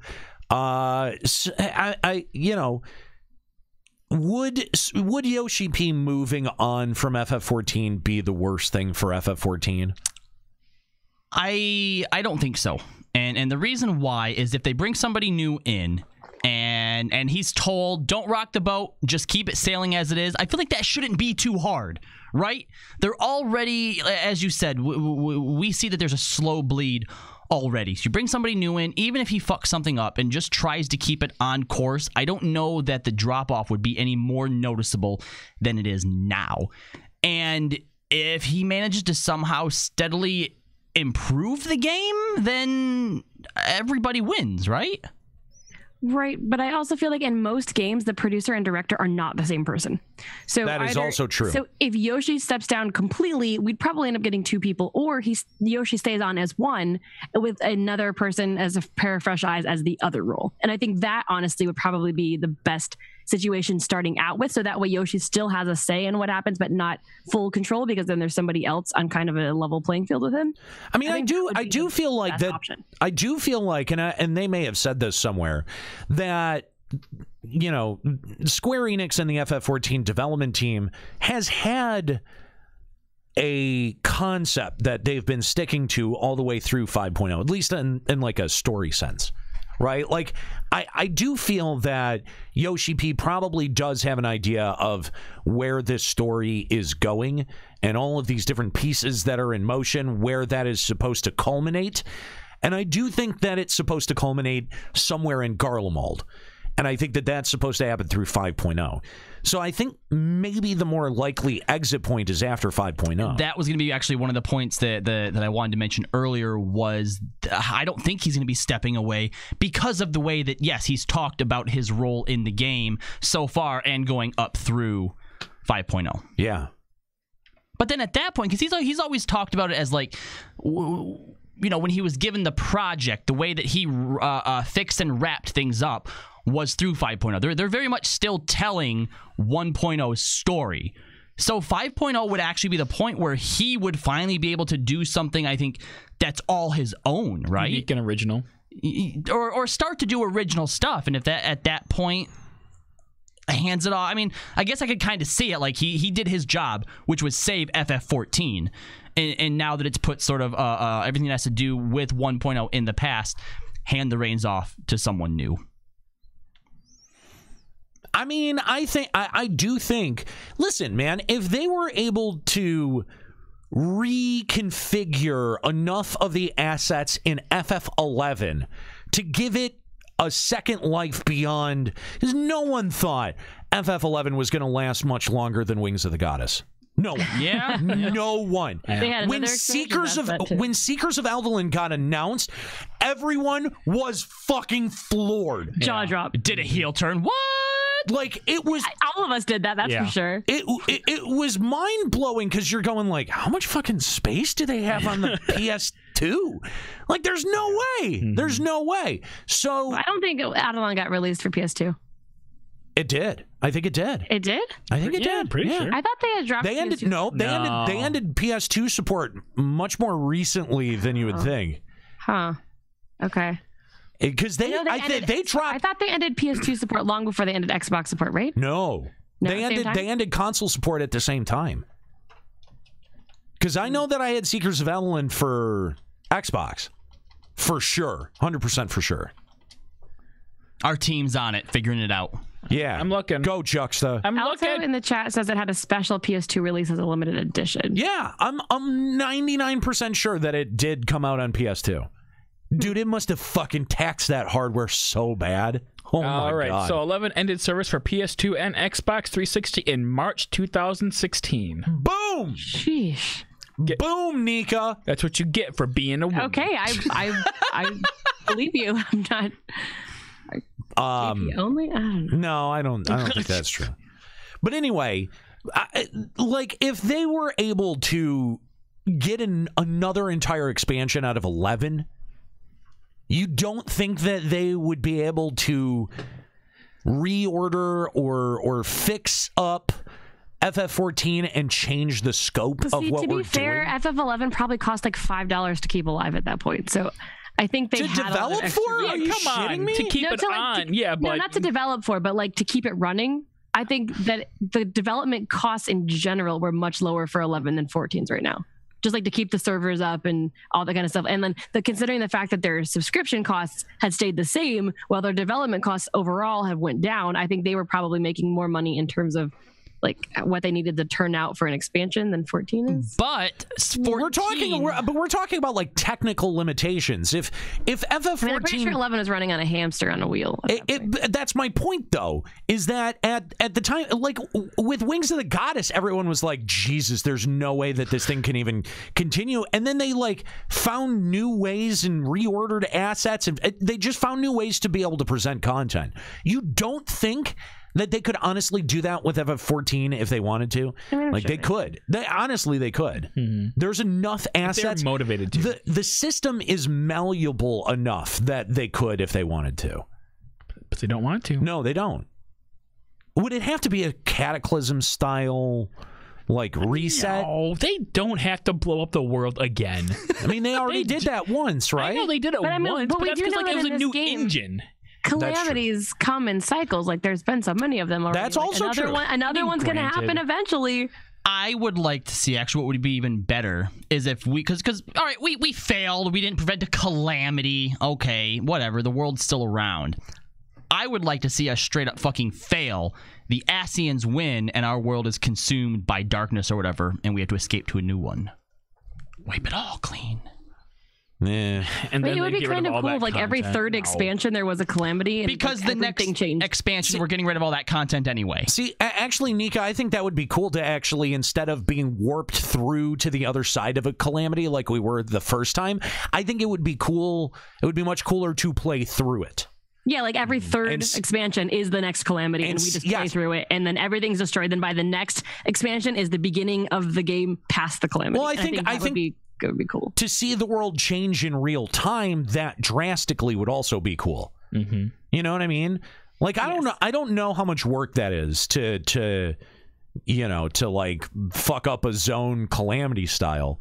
But I mean, like, how cool would it be actually if Doma, or rather Authored, got their first calamity? Or I don't know. Like, that's the thing, is that the calamity is a uniquely Eorzean thing that happens to the Eorzean continent. At least it seems like. It seems to be focused. Why does anybody live on Eorzea? It's a terrible place to be. Well, like, I have to wonder. Doesn't the lore book talk about calamities that happen worldwide? Though, they start in Eorzea. It's all they all seem to originate from some bullshit that Eorzeans are doing. So, whether all it's... Right, I guess it's the same thing that always happens in DC, how they always, like, the amount of times that celestial or cosmic beings have came to Earth, and they're like, you guys keep fucking shit up, so we're just going to remove the Earth from the equation. I mean, it makes sense. Similar to that. It could be that a couple of the calamities that we don't have as much information about might have happened or originated in Authored. That's possible. Or somewhere else. That's possible. Right, yeah. Or Mericidia, is that another one that's... I feel like that's one. Yeah. Garlean area. The Garlean area, right. So, like, we don't know everything that there is to know about each one of the calamities, but we know enough about the more recent ones to know that most of them have been originating in Eorzea and may have had impact somewhere else. But imagine if it originated over in Doma, and then you go back to Eorzea to see a fucked up Eorzea. Like, that would be kind of cool, right? I would be kind of into that. Yeah. Me too. Oh, so basically we're just doing Final Fantasy Calamity. It's Calamity, yeah. Okay. Would that not work, though? It worked pretty well. New enough to keep us all interested, and I don't think if we're living through a Calamity, hopefully, that all of the raids could just be circle arena bosses. Like, they'd have to get a little bit more creative as we're fighting through a literal, like, flood and shit going down. Like, they would not just be able to give us a circle arena. If they were to take anything from World of Warcraft, that would not be a bad lesson to do. I mean, how else do you drastically change the scope of where your content goes? Wait, do you think it's harder to take assets that are already there and not completely redesign them, but redesign them in a way that, like, hey, there's been a Calamity, or to have to make something completely new from the ground up? You should ask Konami that question, because I'm pretty sure that's what Metal Gear Survive is, and I mean, Kojima was responsible for making all of the underpinnings for that, so I think it's probably easier with pre-made assets to edit it. Ask any of the Steam Greenlight games. Like, they, okay, that's probably fair. Yeah. It doesn't take half the talent to reorder pre-made assets than it does to make all of that shit for the first time. So, I mean, you've got half your work done for you. And with those increased budgets. Come on. No one talks about the increased budget that Stormblood supposedly had anymore, do they? No, there was the one comment from him, and now whenever it comes up, people are probably like, no, X-nay on the budget snay. I mean, all of these people that are fucking pissed off at me for hating on FF14, like, they're generally the same people that fell into the camp that was like, Stormblood's gonna be amazing because it's got more money behind it. And it's just like, where the fuck is that money, bro? Show me the money. Lloyd's even pointing out that technically most of FF14's assets aren't even FF14's assets. They're just 11 reskin. And fucking A if you're not exactly goddamn right. Hey, why did it take him to even point that out to us? There's a lot of 13 assets as well. Credit where credit is due. There are. Oh my god. I mean, there's some. Where's the 15 assets? There's some 12 assets in there too. Yeah. So there's something. I mean, dude, like, the Square Enix, it really. There's a lot of Final Fantasy VI assets in there too. At least though, they had to remake those. Like, right? Like, at least they had to make those from the ground up. No, because Ulthros was in Final Fantasy 13 too. As Ulthros was? Yes, he was as an DLC boss, and yeah, blowing your mind. He was in that. No, you're making me angry. There's a difference. What the fuck? He was a DLC boss? What the fuck is that shit? Yeah. There's like the Coliseum or some bullshit where it's like, go away, Square Enix. It's literally the tournament arc. I'm sorry. That's just very frustrating. Is it the same character model? It is. Of course it is. Of course it is. Of course it is. Do you really think we would have gotten Ulthros if he wasn't already a model somewhere? I mean, he always seems so random, and eventually that was obviously the whole character, but still, it kind of makes sense where they're like, what should we put here? Yoshi P's like, get Ultros from the FF13 team. They're like, you mean that DLC? Yeah, have them send it over on a flash drive. Dude, Square Enix is just like they just throw shit that they've already made at new projects and is like, that'll work. I don't think it does. I don't know if I said thank you, but Kistrell, thank you for the call. If you want to give us a call here on Limit Break Radio, Limit Break Radio on Skype, 810-515-8715, limitbreakradio.com/Discord. We'd love to hear from you. You know what? This actually kind of makes me feel better about the next leg of Sigma or Deltascape or Omega or whatever. I don't think it's gonna be an FF7. It has to be. No, not until the remake comes out so they can borrow those assets. Oh, honey. Do you not know about Dissidia? Yeah. All right. I was gonna, because that's where Kefka came from. Yeah, if you want to know what the next boss is in Sigma, he basically looks just like the Dissidia. In Deltascape are just look at Dissidia. He has the same fucking animation set, doesn't he? I mean, I'm actually not sure. I would assume so, but I can't say for certain. Oh, my head hurts. Oh my god, dude! It is so frustrating. How does it feel, Aniro, to go from one show where like you have hope and optimism to going to the next show where you just feel completely destroyed inside? Do you wish you were back on drugs? It like honestly, it's tough to do the show some weeks because like people bag on us for being negative about FF14 all the time. Just quit. And it's like, dude, like people don't understand how much we want this game to be a good game. We're not quitters. And not just our vision of the game, but just overall be successful. And a lot of, I mean, like this, again, a lot of people who will sit there and tell you that it's successful end up citing these kind of like bogus statistics that come out of Square Enix, where they're like, oh, there's 10 million players. No, there's fucking not. Counting free ones, too. Come on. Oh, well, this server's doing okay. Well, that's anecdotal evidence. Like, my link shell's doing good. And we're not just saying that, like, because the Limit Break Radio Free Company or Link Shell doesn't have as many people logging in as it used to, that is our only metric for being able to judge whether or not this game is doing well. Like we've lived through the shit, guys. Like we've seen other games in their slow decline and decay towards irrelevance. We've seen this happen. We've seen this slide happen before, and this is the shit that always happens, where the game company will say, oh, we're doing great, we're doing great, we're doing great. All the while, when you log in, there's less to do, there's less people to do it with, and everything takes fucking longer. Remember in some of the near the end days of FF11, the thing you'd do is log in and do the see all to see how many people were on your server? When there were less than 100 people on your server? Yeah. Oh. Between all zones, dude. Everywhere. And that's the thing, is that you go into places that should be populated. Granted, this is a bit of anecdotal evidence because it's Sargentanus, but Sargentanus has been a traditionally very high pop server. High to medium, at least. Yeah. And it's empty. It's fucking Kugane is basically empty. Fucking Ralger's Reach is, I mean, like, there's like maybe 50 people that I see. The only person I ever see fucking is Mika. A. That's sad. Nobody wants to see Mika. I know.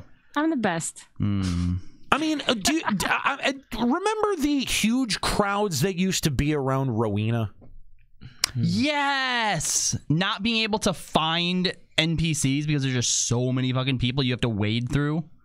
Where'd it go? Last time that happened, that's an MMO. I was trying to get past Raubon. That's an MMO.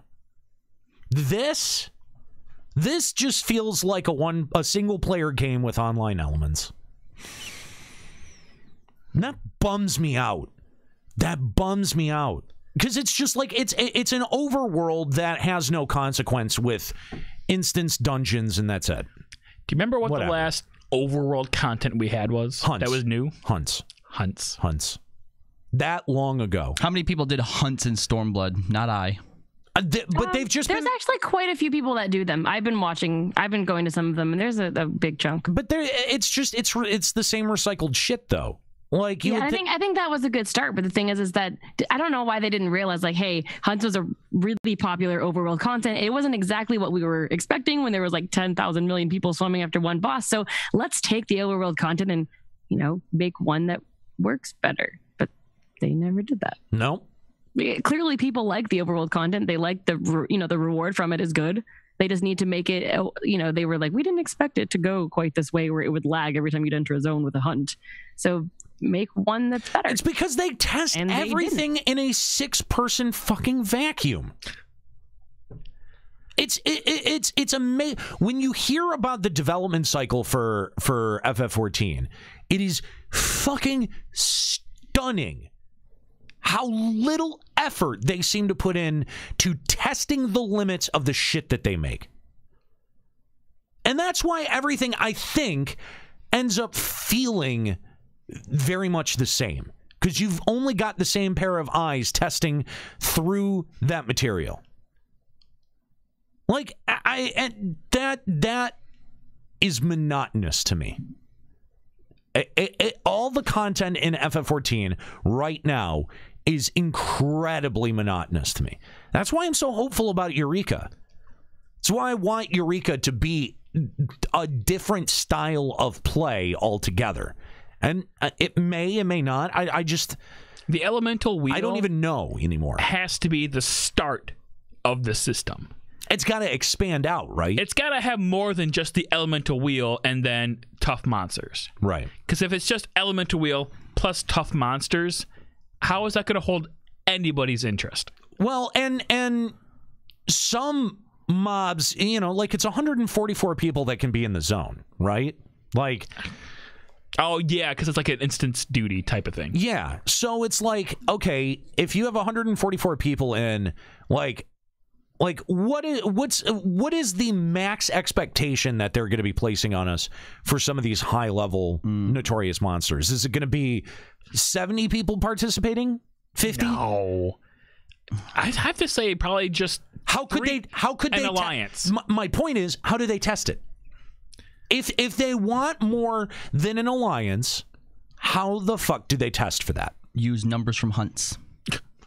Do you just kind of increase it exponentially? Well, remember, that's actually one of the things that they mention with regards to how they do raids. They know the minimum amount. Fun fact, Yoshi talked about Eureka when New did episode 9. It's taken him over 3 years to figure this shit out. #phrase juxta. That episode 9? Actually, like, I do remember. Single digit 9? I do remember the first time that they talked about the Forbidden Land of Eureka. Yeah. Was around the release of Crystal Tower. Yes, it was. But I feel like it was only because, and I only remember this because I thought initially it was going to go Crystal Tower, and then after Crystal Tower it was going to be Eureka because that's how they're both from FF3. Yes. So is maybe the way that he talked about it was just in reference to the fact that since I've done Crystal Tower, I'd like to visit Eureka as well. I think that's what it was. I don't think that any of the actual system had been laid out, but right, but it still stands that it took him that long to figure it out. I think he was talking like he would want thematically, like he would want to do Eureka, but because Eureka was a place with magical weapons and armor, like it was in Final Fantasy III, it wouldn't translate well to a 24-man raid. I think is what he was talking about. It's been a long time. Well, to go back to your question though, Nero, multiple times, you know, he's mentioned in regards to the way that they do testing for the raids is they figure out, all right, how quickly do we want this to be defeated? What DPS is required for that? And then divide it by the number of people, and then, you know, account for tanks and healers and stuff like that. I would assume they probably have some system like that set up. Now, whether or not it's going to be accurate or work is a completely other thing, but that seems to be how they deal with stuff thus far. I mean, balancing seems like it's going to take, it may take like a patch or two for balancing to work out. Yeah. And I think that was one of the big blind spots about the first Diadem was that they just didn't have the number of people to test the system to find out if it was fucking fun or not. It wasn't, by the way. This is what a PTR would help with. This is what a fucking PTR would help with. I guess fine, don't put the dungeons or raids in there, because you know what? You're able to tune those just fine. Good practice with that. Clearly, 3 expansions worth of developing that shit, you've been able to come up and put with a very good system for putting that into place. Fine. Keep that shit the way that it is. But Diadem and Eureka, would I think, like, if Eureka ends up bad, and bad for some of the same reasons that Diadem was bad, I'm gonna lay this squarely on the fact that they didn't put this into a PTR and let enough players test the fucking material before they put it out. Yeah, if they're beta testing another fucking system on us with fucking Eureka, I don't know that I have the patience for this shit no more. Raynar and Lysis, PS3 limitations is a non-factor in this because you wouldn't obviously carry PTR progress over to the live realm. Everything gets erased, and Overwatch has the PTR. But guess what? You can only play it if you're on PC. Yeah. It's for testing, which means that console players don't need to have access to it. There's nothing unfair about that. It's just for testing, and then everyone gets it.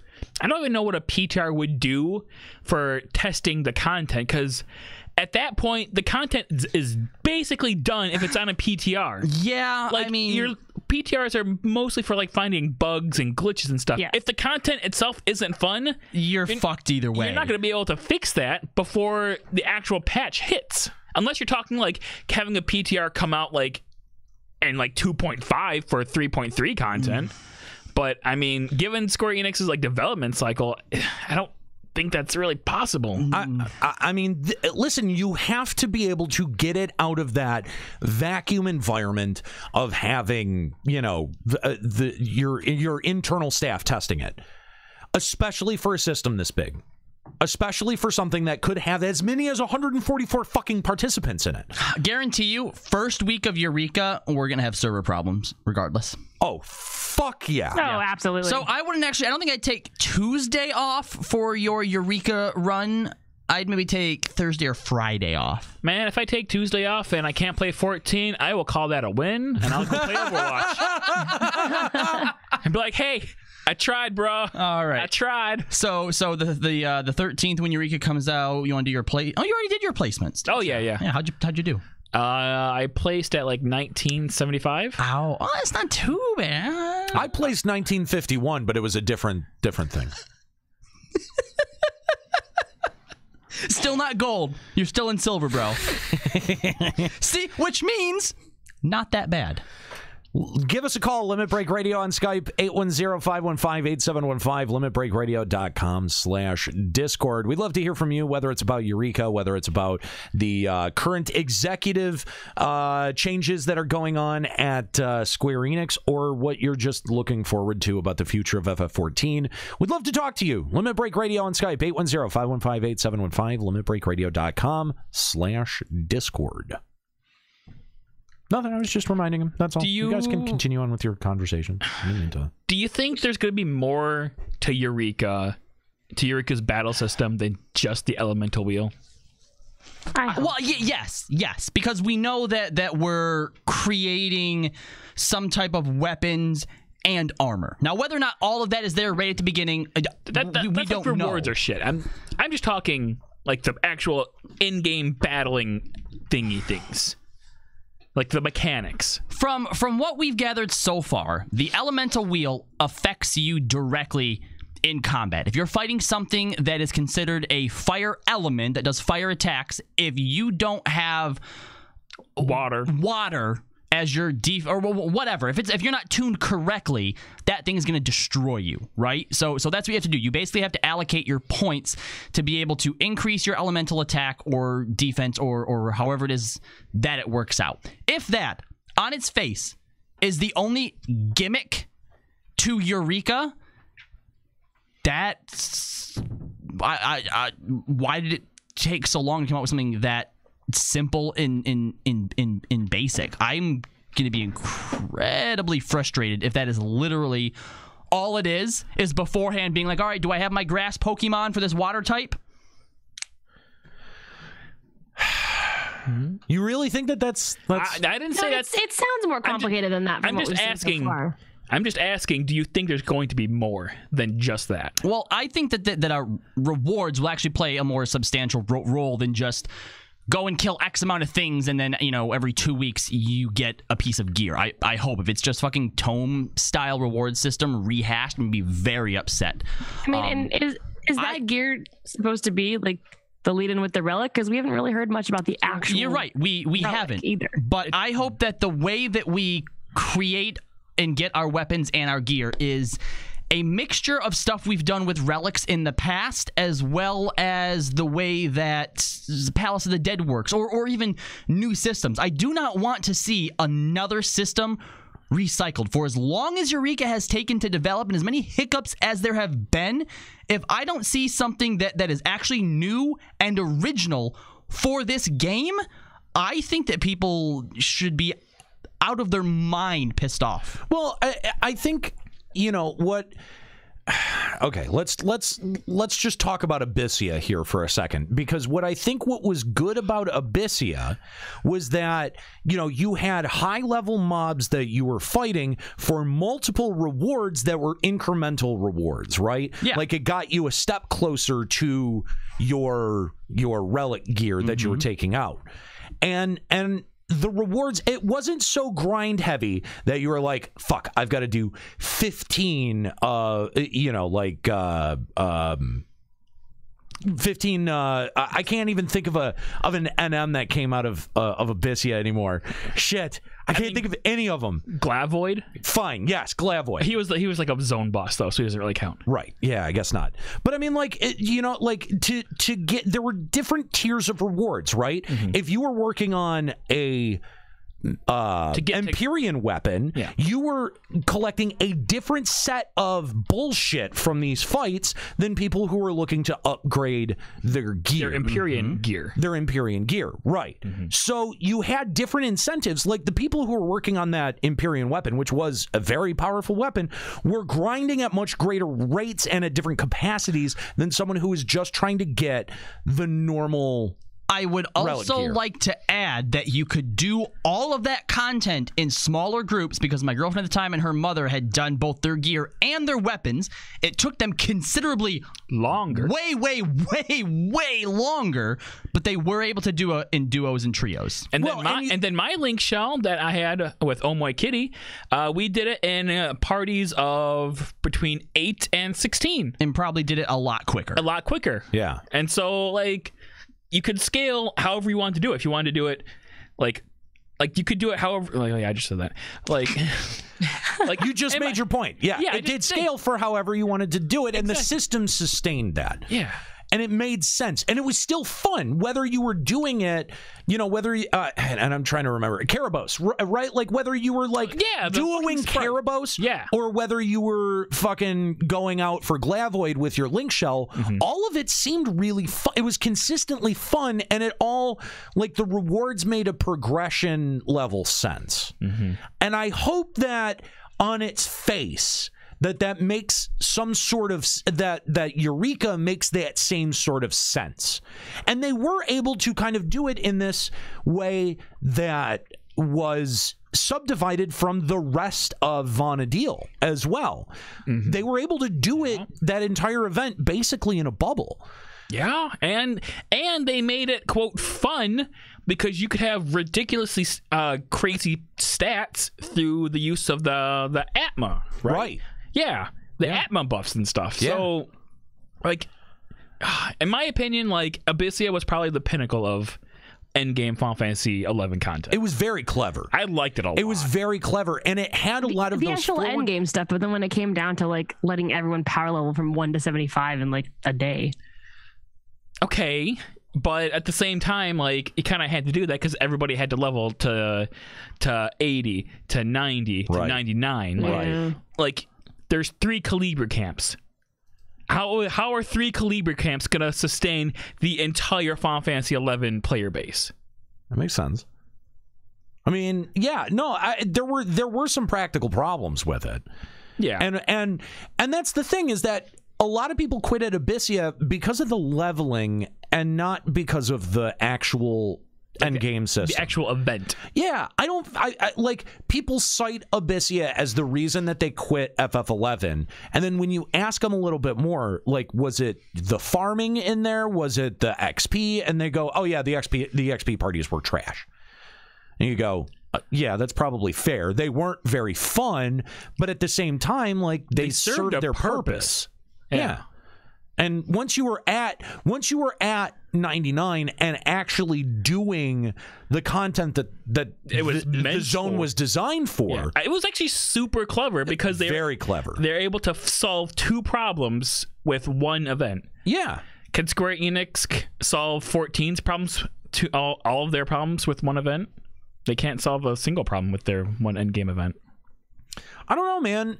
You know, if they apply the same level of ingenuity that they did to Abyssea, they might be able to pull this one out. Who knows? I think they again, 11 did it in a vacuum and in a way more restricted way. But then again, restriction does breed creativity. I think they need to hire a lot of new blood in terms of programmers and idea makers. I wouldn't be against that. Let's go back to our phone lines and talk to Ursa of Fairy. What's going on, Ursa? Hi. I called in like a year ago when I finished my anima, and I had just started playing the game, and I was already bored. And I just wanted to talk about the lack of content and just how fucking boring everything is. Hold on. Have you done Savage Raiding? No, I haven't even done the new normal raids because I can't bring myself to care. Yeah, no, I'm with you. Dude, Ursa, I am with you. 100%. There is so much content that you haven't done. I haven't done. I have 750 Mendacity tomes total. I've been like in July. My Savage group kind of fell apart because our bard lost her internet access, and so I started leveling my crafters, and I fell into a hole, and I have a problem now. And instead of like doing dungeons and stuff, like I'll level like alt classes with my FC, which surprisingly we still have like an active player base. I just like do like decorating commissions for Gil, and that's like the only thing that's fun. Oh, jeez. Oh, honey. Like, that's grim. Let me buy you WoW. Let me give you a good game. I ground out like 50 million Gil by myself, so that a bunch of my friends in my FC could all have houses. So like I bought them houses around our mansion and the goblet that we got, and I'm like making all of them furniture and stuff, and that's like the only thing that's fun. And like I was like it's so fucking boring. But there's one thing that I actually wanted to talk to you guys about. I found this clickbaity ass cracked article. Okay. It was published on March 3rd. And like I was like bored because I'm sick laying in bed, and the first picture that I saw in it was like a picture of like a cat boy from 14, and I was like, what the fuck? And it's like 5 totally what the fuck real times the video games had things happen in them or some bullshit. And they talk about the housing and how like there's just a housing crisis in 14, and it's like literally like 4 paragraphs. But Jesus. No, I just found it. It's 5 totally WTF times real world problems invaded video games. Yeah, okay. So there are so many things that you could say about 14 criticizing it, especially about like the housing market and stuff. But everything in this article is like not even what happened or is happening or like accurate at all. Like just it says gentrification nearly ruined Final Fantasy's housing. Yeah. So what? Wait, 1 second. You guys have basically made like a career out of bullshitting. About like pointing out the things in this game that are bullshit. Yeah. And this fucking person who published this article can't even do that for 4 paragraphs without straight up making shit up. So like housing and crafting are one of the only things that I fucking care about in this game that are fun to me anymore. And like this fucking Jesus Christ. So they talk about the 2 players who own Goblet, Ward 12, and Mattias. And when I first found out about that, I was like enraged that 2 people had that many houses. But then I saw the open letter that Seraph Ultima, one of the people, they put on Tumblr that was like defending themselves from all of the people that were talking shit about them. And like that made sense. They also waited like a year after housing had been made available to start buying all those houses. And they put in the fucking work. So like, that's good for them.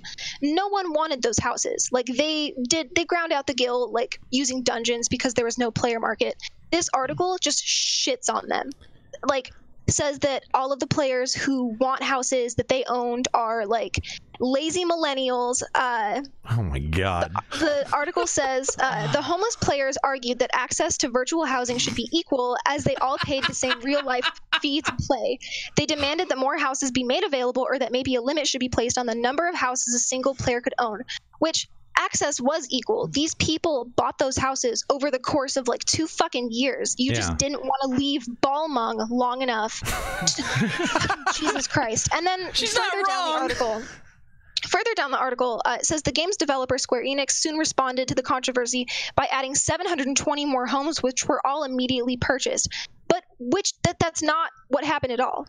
the 720 homes was Shirogane. That wasn't in response to 2 people on Mattias buying a bunch of houses that had been scheduled just with the expansion. They had pushed that off for a little bit too. Like it got delayed. The Shirogane housing got delayed. Yeah. It wasn't even like, oh, these 2 people bought all of these houses. Let's put in these houses specifically because of that, which is what the article makes it seem like.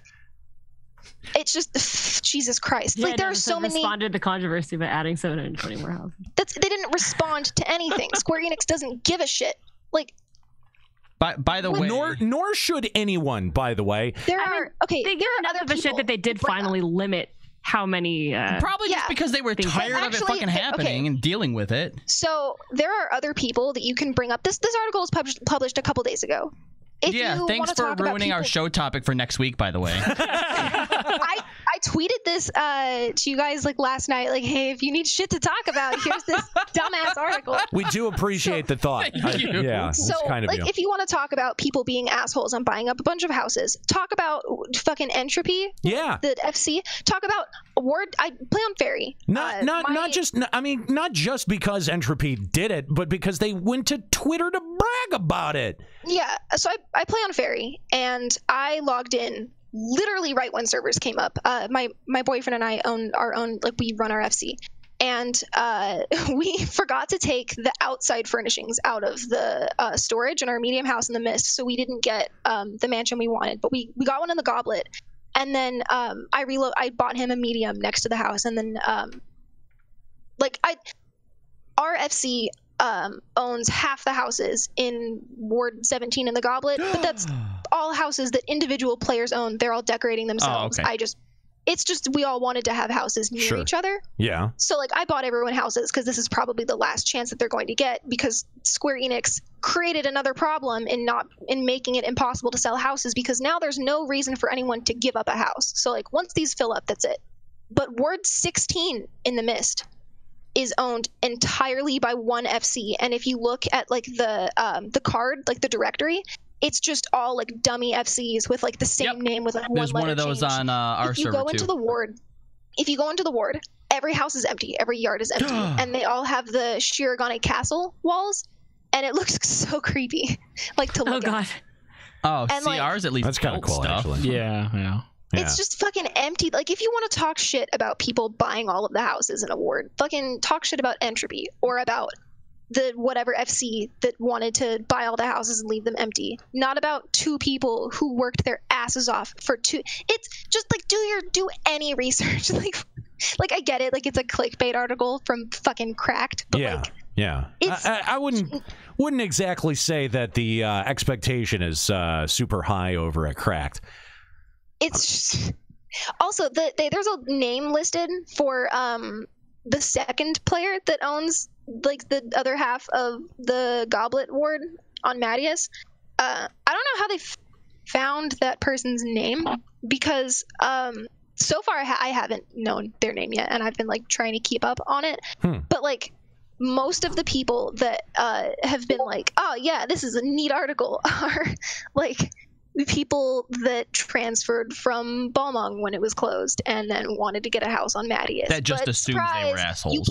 You can't just like refuse to leave the most overcrowded server, and then when it's finally like, will you please just fucking go anywhere, just fucking go somewhere, we'll even give you like all of this skill and extra experience, and then finally they're like, all right, I guess I'll go, but only if you also hand me a house. And then like one ward, the one ward, you can't get a house there, you have to fucking be angry about that. Like, oh my god. Well, thank you for the call, Ursa. We appreciate hearing from you and all about the drama that's going on with housing. And Cracked, get your shit together. Appreciate the call. If you want to give Limit Break Radio a call, Limit Break Radio on Skype, 810-515-8715, limitbreakradio.com/Discord to call in over Discord. And we have run a little bit over time, but we've got one more call here that I think we're going to take. Alto Ryuki of Hyperion, thanks for giving us a call, Alto. Hey, how's it going, guys? Good. Thanks for calling us. I just want to talk about the Eureka crap. I feel like what they're going to be doing with that is they're going to try mixing like what they did with Abyssia and dyed them together. like when Diadem first came out, where it was just a bunch of everybody bum rush a fuck ton of mobs, hope you get a treasure chest, and take it back to the thing to get whatever stats and shit on it. Because from what I remember Yoshi P saying was that we're supposed to be getting item drops from this shit. Right. Yeah, and then on top of that, he said something about you're not going to be able to use mounts while in there. So that's another thing. I think that has more to do with the way that they want us to move inside of the zone. I don't know that that necessarily says anything about content or combat, but I do think that you have a good point that it is probably going to feel, at least initially, a little bit like Diadem and Abyssium mashed together, because out of the elements that we've seen shown off, that seems to be a pretty good comparison. As scary as that is. Yeah, and I mean, I do have concerns about that, don't get me wrong, but at the same time, I think that if they strike that balance correctly, that they might be able to do it. You know, like, obviously you can't have a claim system because FF14 doesn't really support the concept of a claim system. Yeah. And so item drops are, I think, going to be much like Atma drops. Fate, you know, the Notorious Monsters are probably going to, in function, be more like Fates than anything. But there's a couple of very essential things that define a fate, which is having it marked on the map, knowing what's there when you get there, and having fates pop pretty much at static locations. Those are the things that they can alter with. I think it'd be awesome to make it so much more RNG. Yeah, with Eureka. Now, I mean, you know, if you don't mark it on the map, that's the first thing that makes a fate unlike a fate, right? Yeah, you don't know where you're going. They may make it like a hunt, where the hunt's participation is kind of like a fate, but they don't mark it on the map. You just hope you find it. That's probably what they want to do with that, in the sense that they have the looking for party system in there too.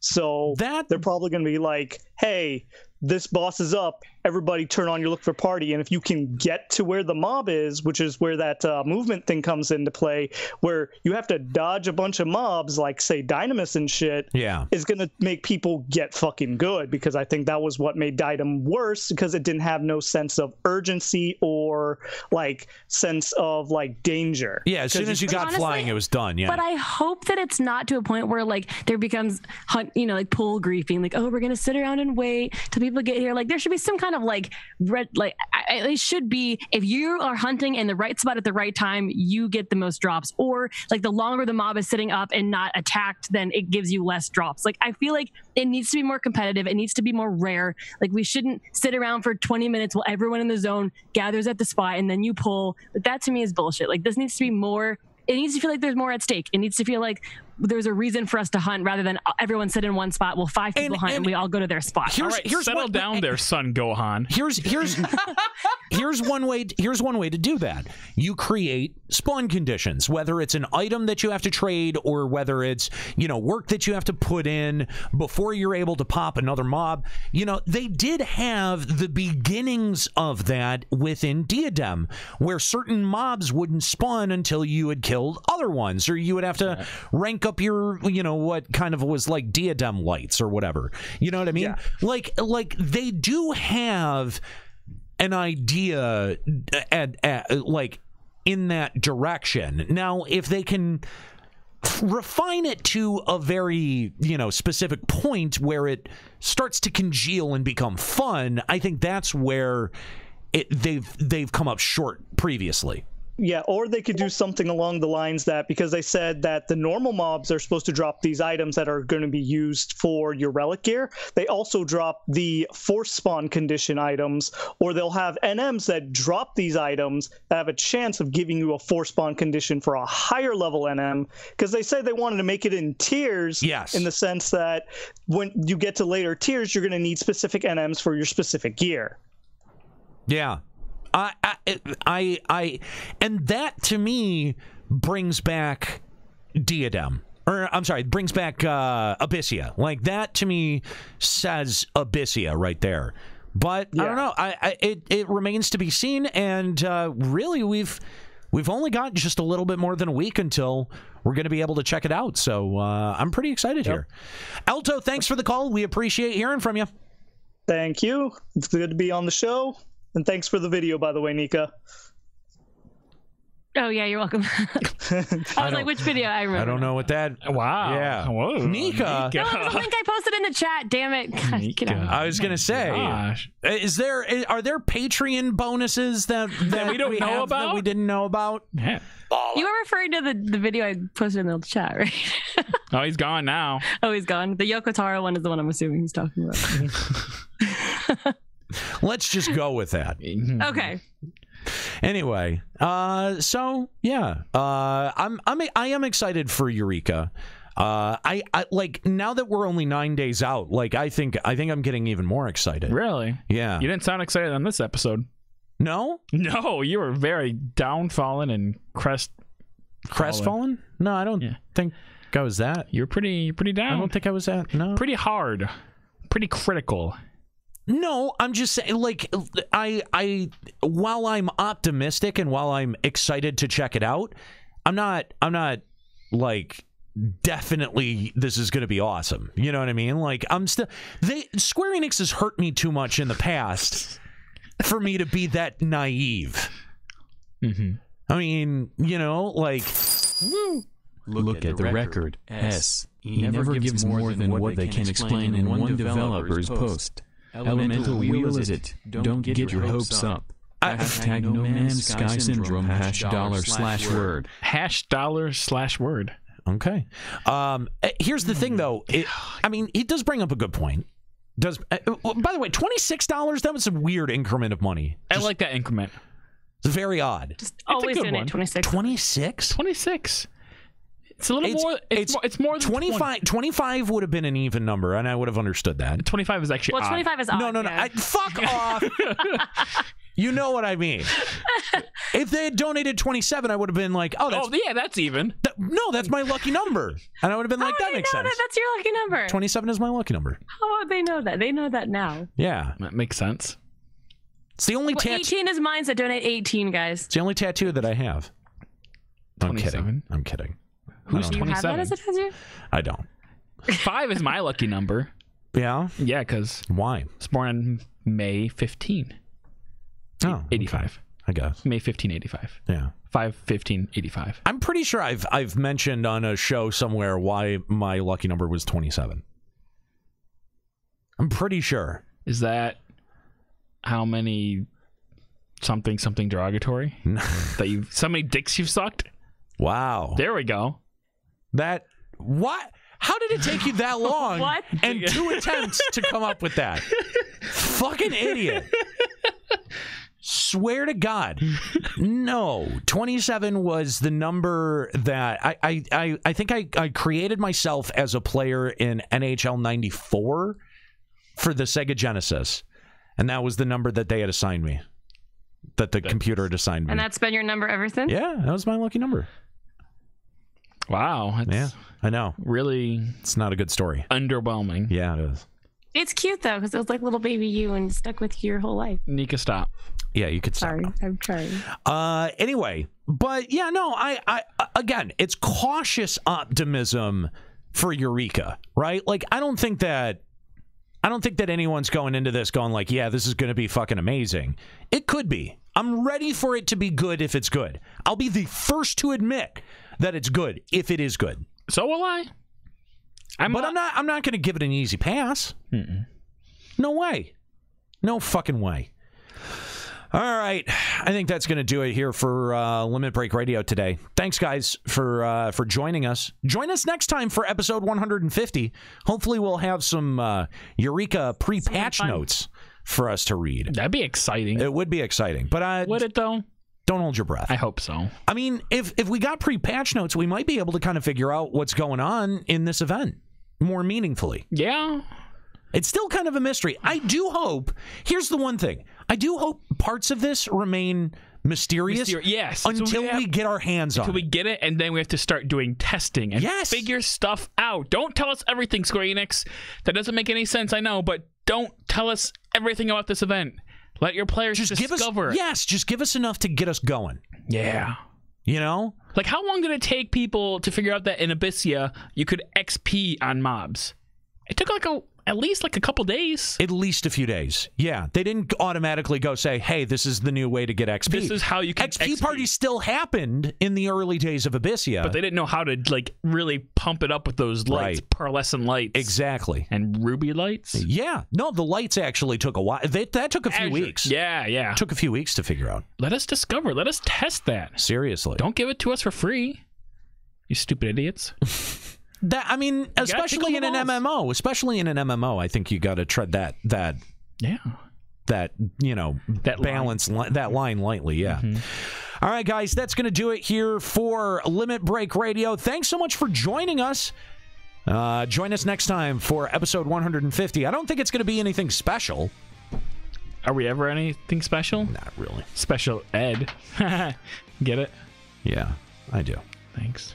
Anyway, guys, thanks for joining us. LimitBreakRadio.com. If you're listening live, you can get the podcast over at LimitBreakRadio.com. If you're listening on the podcast, join us every Sunday. Twitch.tv/LimitBreakRadio. I want to thank my crew, Kalo Landis, Nika Kayanian, and Juxtaposition. I'm an hero. Keep listening.